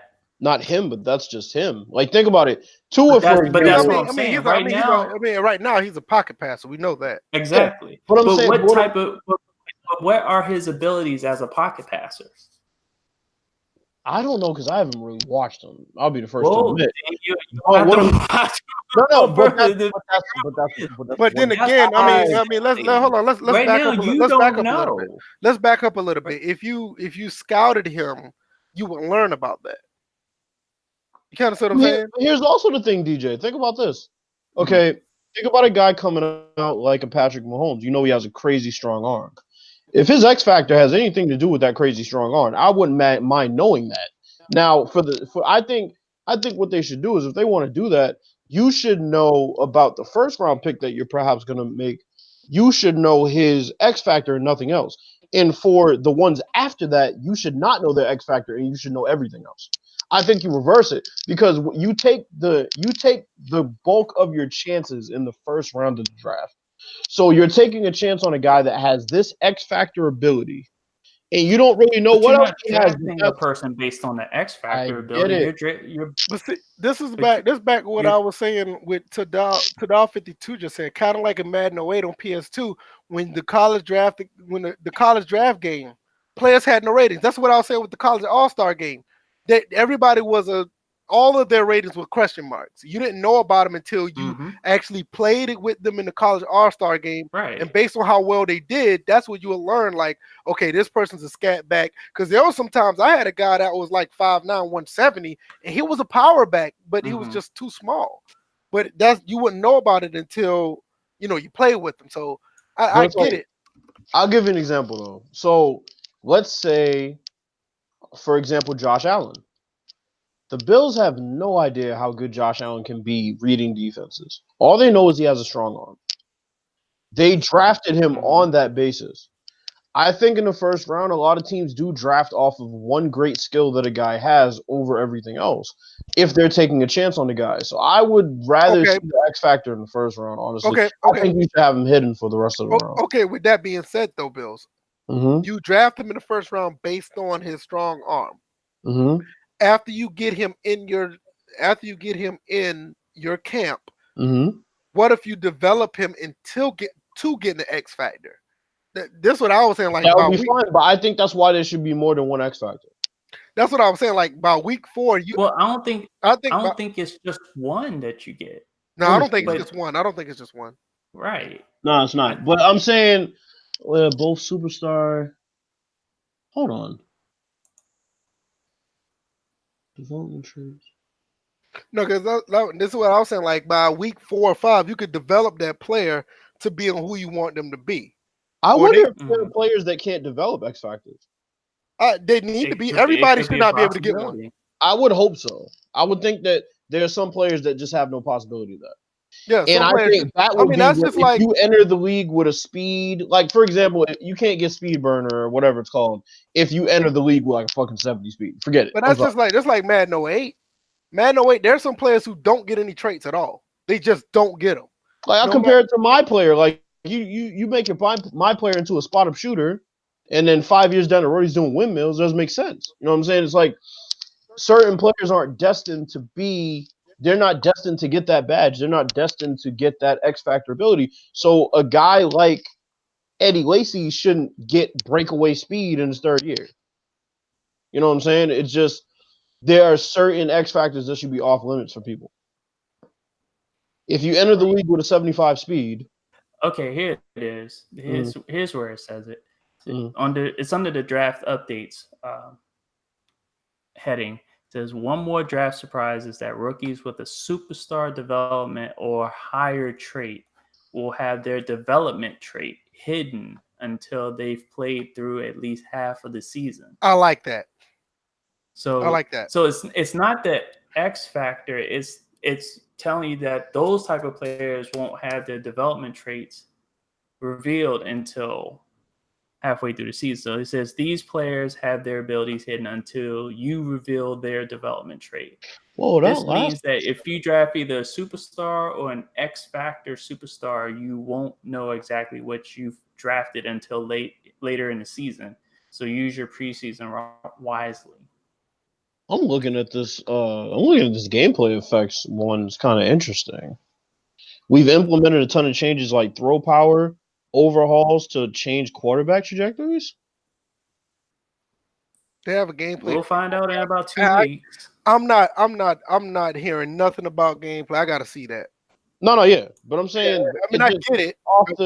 I gotta see that because we missed some. No, I'm gonna go back up in a second. But I don't like the trait to be hidden. I still think any player that you have should earn it. Let's just say, for instance, you get a running back, right? But hold up. Let's say you get a running back, right?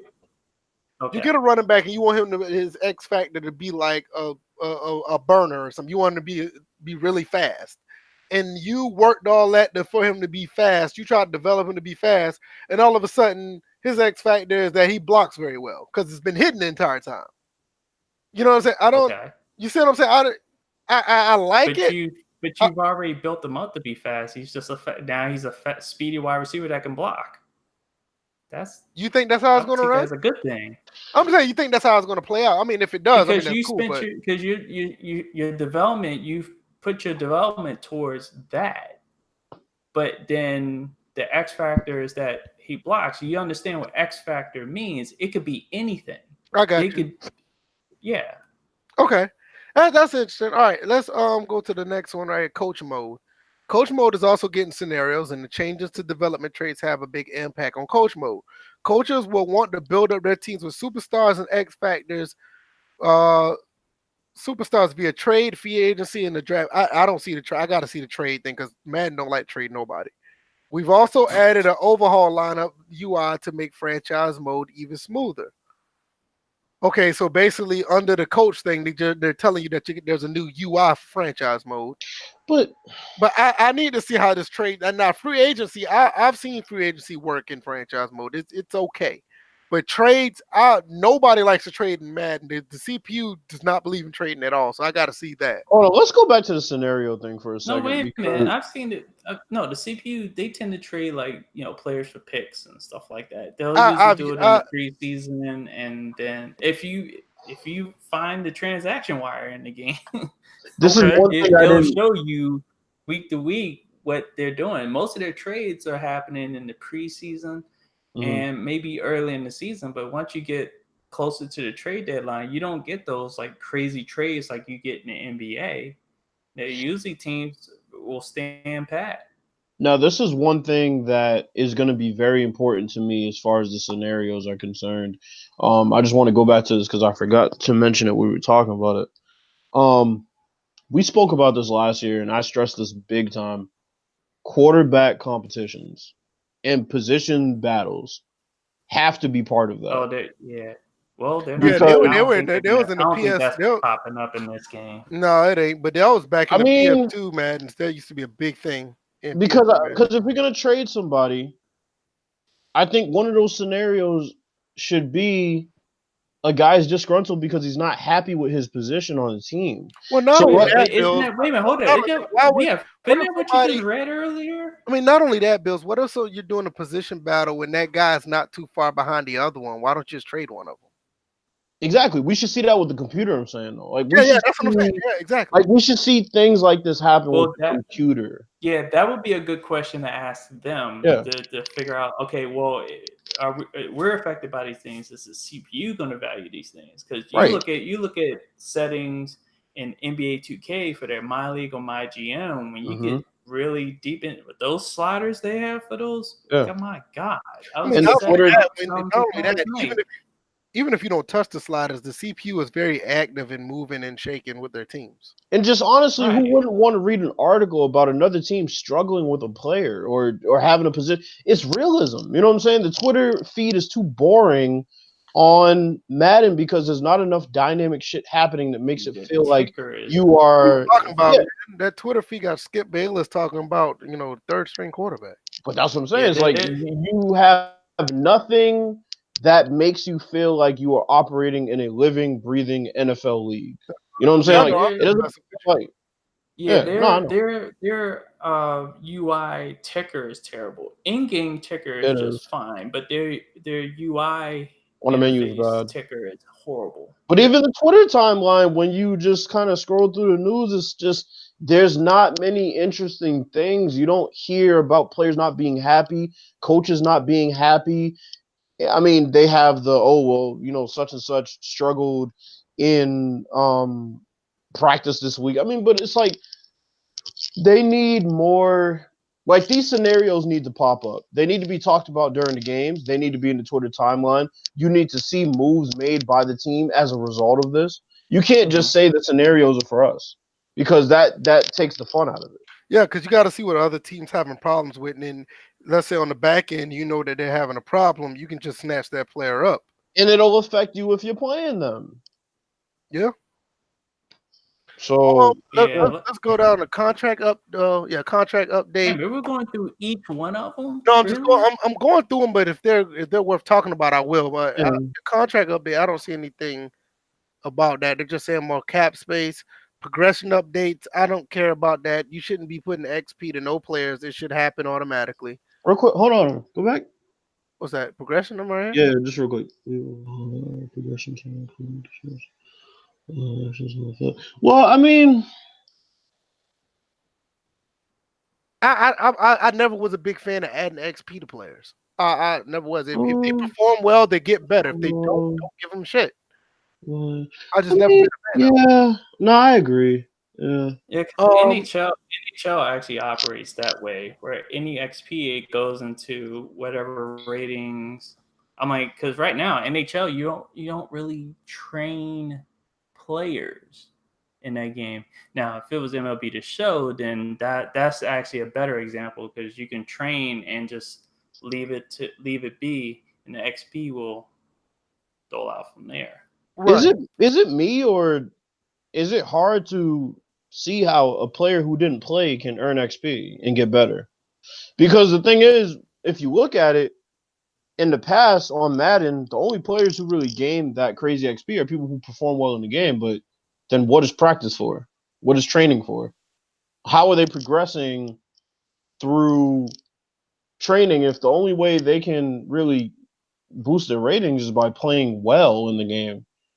I mean, Jesus Christ, that's kind of it's kind of hard to develop like that. That's a fair assessment. That's fair. I mean, practice is how players get better. So if they're not going to play, like let's say Daniel Jones, for example, let's say he's sitting behind Eli Manning, and you're playing your Madden franchise, and he never gets any type of XP. Well, how can you even feel confident? Like, let's say Eli's playing like ass, and you want to put Daniel Jones in. Well, I'm not going to necessarily say they don't get any XP. I just don't think they should get any at the same rate of anybody. And on top of that, I don't think that we should be implement like say if they got 800 XP for sitting on the bench for they're constantly developing because they're learning the game. That 800 XP should not be for me to say I'm going to put all this 800 XP for him to develop. I'm just going to put it all in his arm strength. No, I'm saying. I guess what I'm saying is the But that was player that was should. the old method, though. Remember, they switched that up, where it's not necessarily Yeah, the you actual upgrade their. Yeah, you upgrade Yeah, their the traits. Yeah, archetype. you upgrade their traits. But I'm worrying about this here. Like they're talking about XP gains from weekly training. Yeah, I don't want to think they're going back to that, but the way it's worded, it seemed like that way. But I hate the fact that goal completion is something that gets you XP because when you think about it, that's not That's how the real life football works. that's the core aspect of franchise that will fail in my eyes. Goal completion. I mean, seriously, rush for 100 yards with this guy. Well, that's not our game plan this week. Right. Right. You know what I'm saying? He loses out on XP because he has 80 yards and 2 touchdowns. But I mean, it's ridiculous. I don't know. I don't know about that goal completion bullshit. Yeah, I think they definitely need to take the goals out the game. yeah, Yeah. I agree. I agree.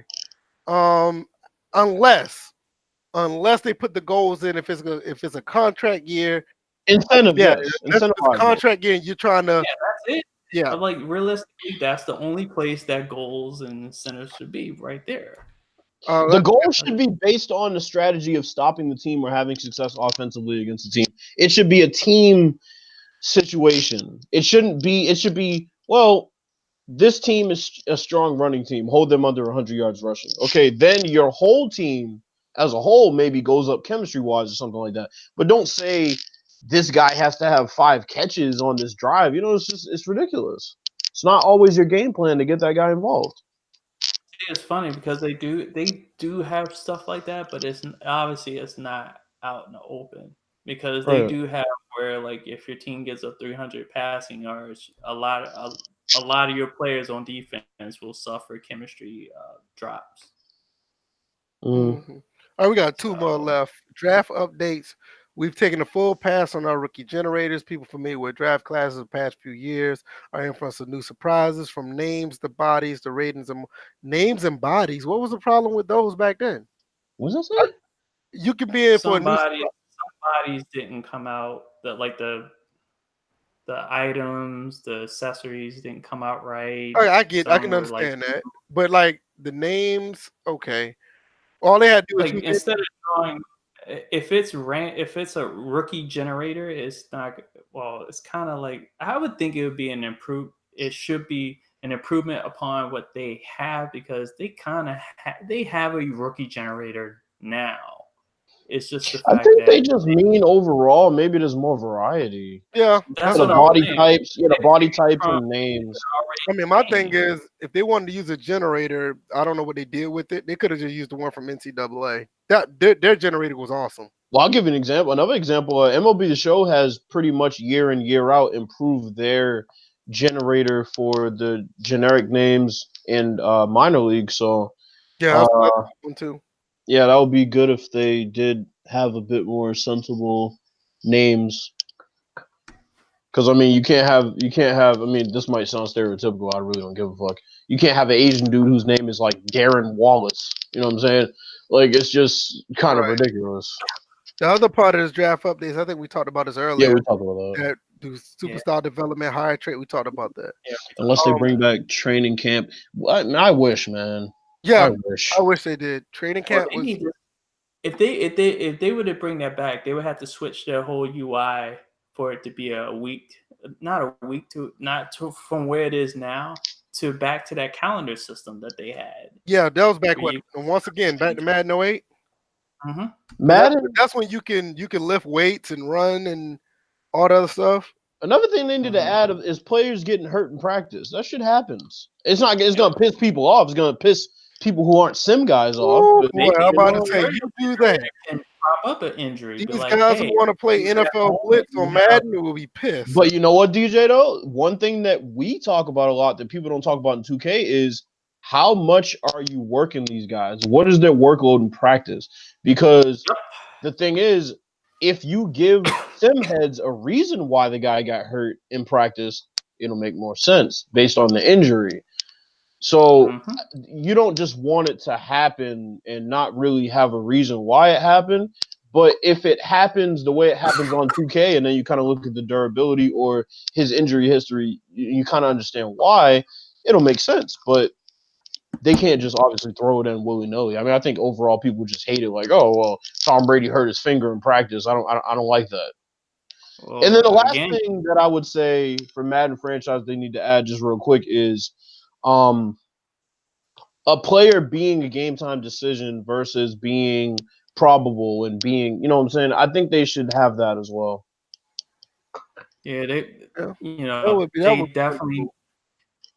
definitely need to put in the wear and tear system that a lot of these other games have put in, particularly NBA 2K. They only have it for ratings as far as getting older. They don't have like a legitimate.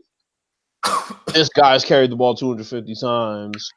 Well, they have that one where like if a guy gets sacked a couple of times, his injury rating injury rating goes down for like 2 points if he's sacked multiple times in a game. Yeah, and it's supposed to I know express that NC, he I got know punished and he's wearing down. yeah, NCAA used to do that very well. Like if you hit a player too many times, they'll end up fumbling, or they'll take them out the game, or That's funny because all that's a slider in NHL. You can hits having impacts on other things like being able to pass successfully, being able to receive the puck successfully. Right. I wish they had a slider that that amplified the hits that players would take, the contact that players would take on a play-to-play basis. Like, how's it going to affect them health-wise? How's it going to affect them on the next play? Are they going to develop alligator arms? Because they got walloped over the middle 2 plays ago. The one thing I can say that they do have a head start on is telling the story of a franchise through commentary.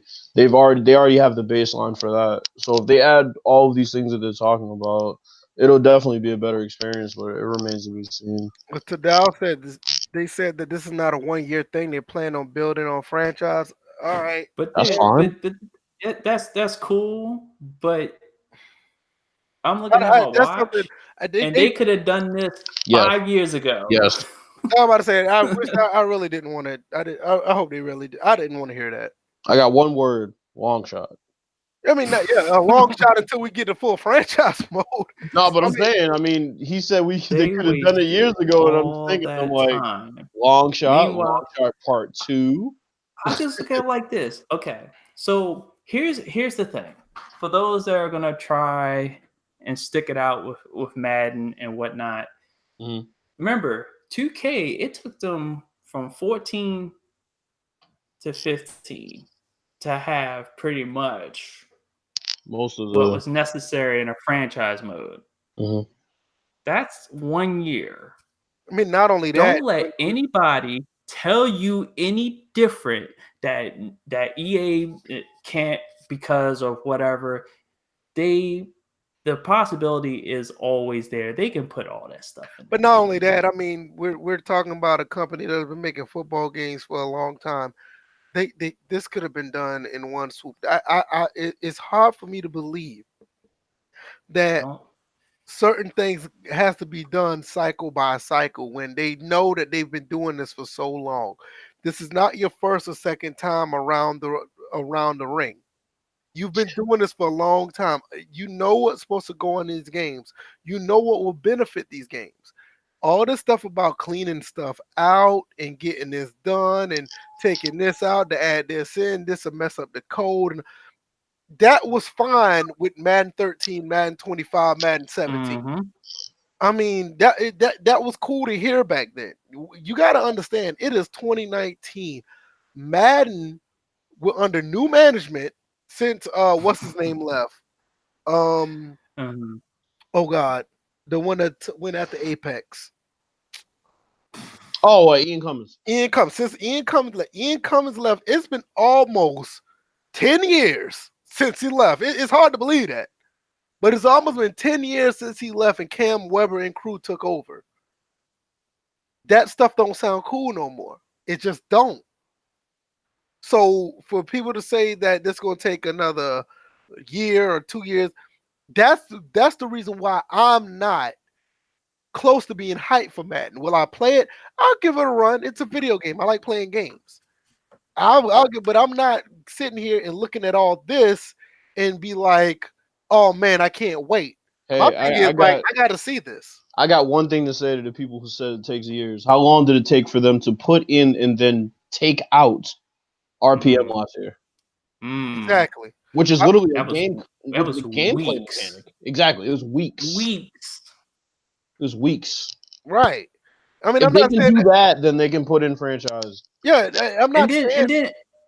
And then on top of that, to also have it to where the best times to play Madden, if you're a sim head, is the first couple of weeks, and then as of May 1st, because I reinstalled the game on my hard drive, and the game's playing pretty good right now. And I got it right all But the see, way up to all men. this is That's another kind of thing about it. crazy. For the This is 5th another thing year in a about it. row, it does that. But this is the thing about it, DJ and Bills.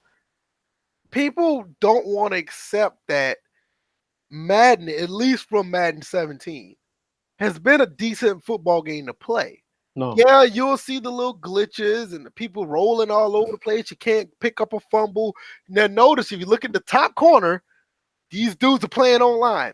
Now, when you play online, you got to deal with somebody else's server. You got to worry about your server. Well, you got to worry about your internet, their internet, and EA servers. So much wonky things can happen. I get it. It's funny. It's a joke. The game, I don't think the game's worth $65, but you're not going to sit here and tell me that the game is 100% trash. I refuse to believe that. But with that being said, it's like I can't sit here and say all is well when Madden 20 comes about. Because as of right now, people. Oh, go ahead. Yeah, because I was gonna say you do have people that will EA explain everything. Right. They would tell you that it's a process. I'm like, well, damn. Yeah, I mean, Joel I'm Embiid's tired already playing at full capacity right now. But like I said earlier, the process that is done. The process is done. I mean, you can't tell me Cam Weber has been here since the end of Madden 12. Well, he's not even working on Madden anymore. He's off someplace else. They I already know, said but I'm that. just saying, ever since Cam Weber been around since Madden 12, and they're supposed to be taking this new approach, that it's still in development. It's still this. It's still that. If these guys were so good at what they do, none of the stuff shouldn't have been changed. It should have been building on it. Madden 25 was that foundation. Did anybody else agree or disagree? Madden 25 was a foundation. There's been so much stuff that's happened on the back end of that. You're looking like, well, what the hell happened to my game? Bro, I think what happens is it's kind of similar. I can relate to the devs in this perspective. There are so many people that talk about how a certain artist's music sounds, and then the album releases and they're like, well, why did he change his sound? He's like, this isn't the type of music that I'm used to hearing from him. And it's usually a very small percentage that doesn't really matter because you're not making music for them. Well, the devs who are supposed to be making a sim game every year seem to be beholden to these people who say, well, why'd they put in that simulation aspect? That's not what I bought it for. And then they change it. And they take the game to a point where that's not where the game was meant to be. That's not what they worked so hard for. And they basically compromise what they worked months on in a couple weeks. And that's the issue. So, of course, you have the extremes on both sides, where on one side, Madden's the worst game ever. And on the other side, there's nothing wrong with the game. Don't touch it. And then in the middle, you have us. I mean, we're the ones that's basically using sliders and trying to get certain things to tweak for us to play the game. Yeah, you have folks in the middle who are just like, so we don't really care about what either side's saying right now. We're just trying to play a good game.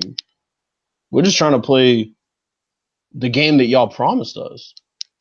Yeah, I mean, at the end of the day, that's what we're trying to do. We just want to play a decent football game. So if they were more beholden to those folks, rather than the folks who are so over the top on both sides, then the game that we got week 1 of release, Madden 19, we would have had that game throughout.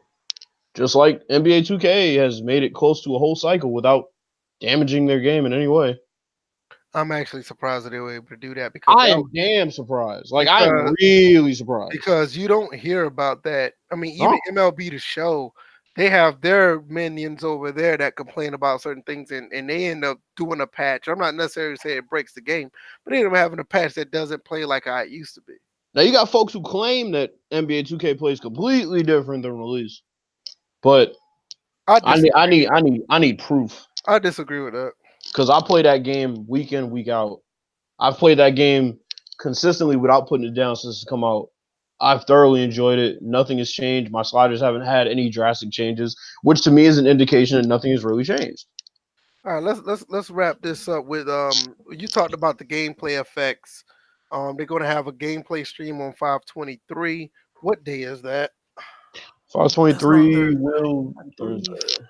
That's a Because they're 7 days Thursday. apart, so it's every Thursday they're gonna have something. Okay, so we should be here. I wonder what time they're gonna do it. If it's early, we could have a response to it or reaction to it.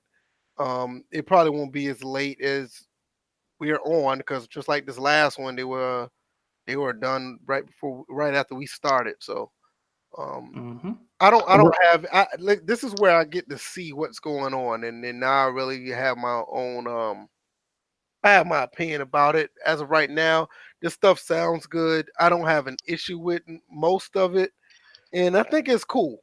I mean, I got EA Origin. I'm gonna get the game. You know, EA Origin is a really good deal for the other games as well as Madden. So you can't beat it. So I'll be playing Madden on PC again, and I cancel mine, that, so I mean, Yeah. that's just for anybody else who don't have a subscription.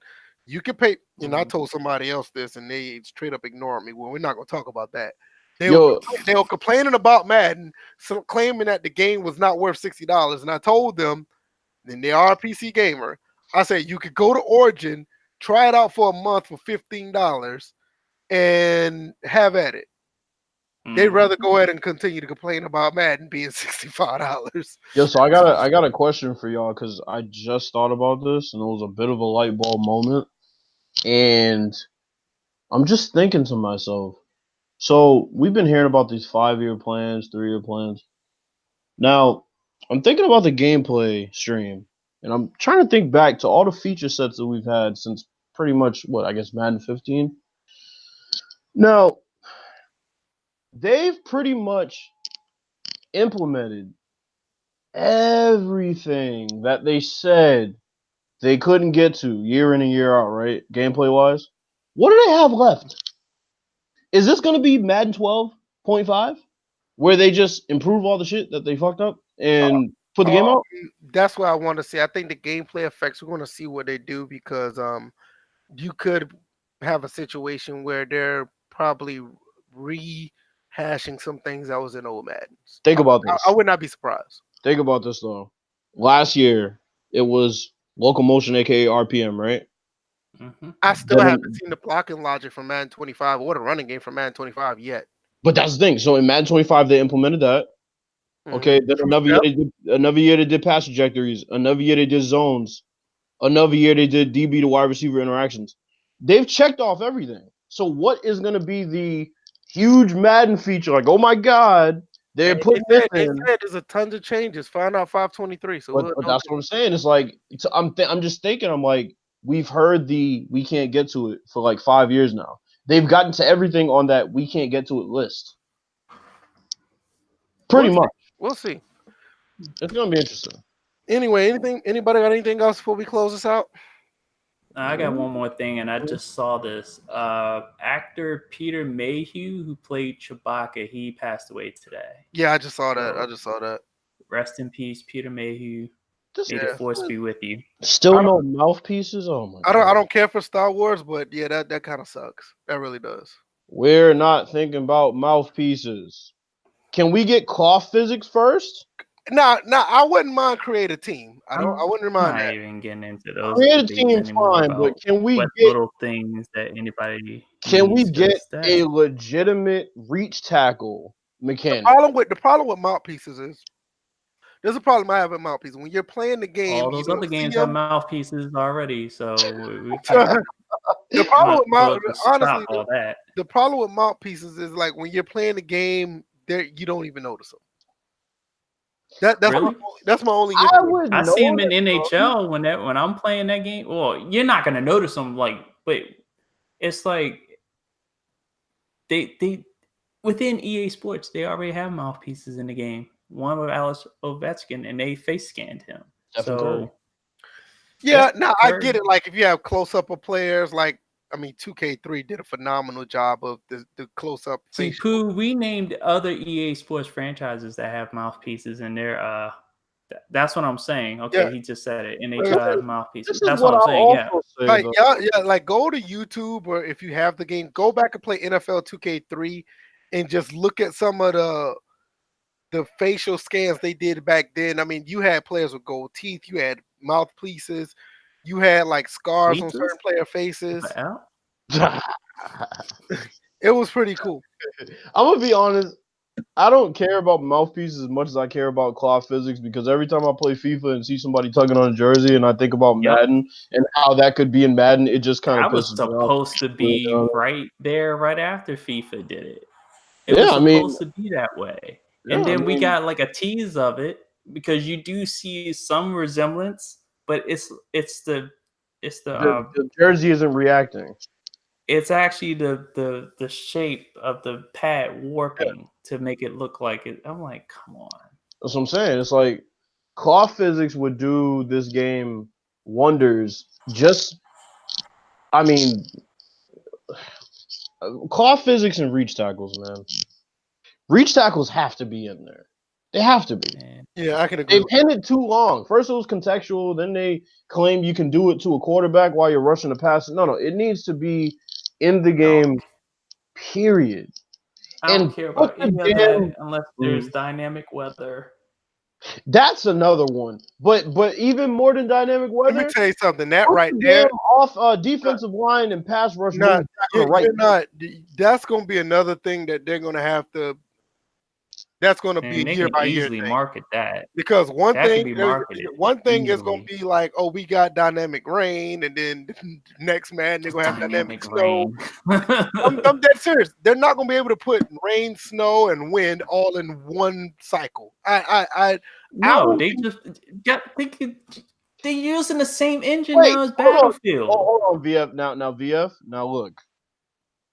Pez Are did it. you explaining? Pez Pez went Konami. cold turkey. Pez Okay. Konami. Okay. I'm But telling Pez you, went I will cold be turkey I will be to highly surprised if they do that in one cycle. okay. FIFA went from having just plain rain and snow and cloudy to having showers and flurries, Mm-hmm. which is basically dynamic weather. They did that in 1 year.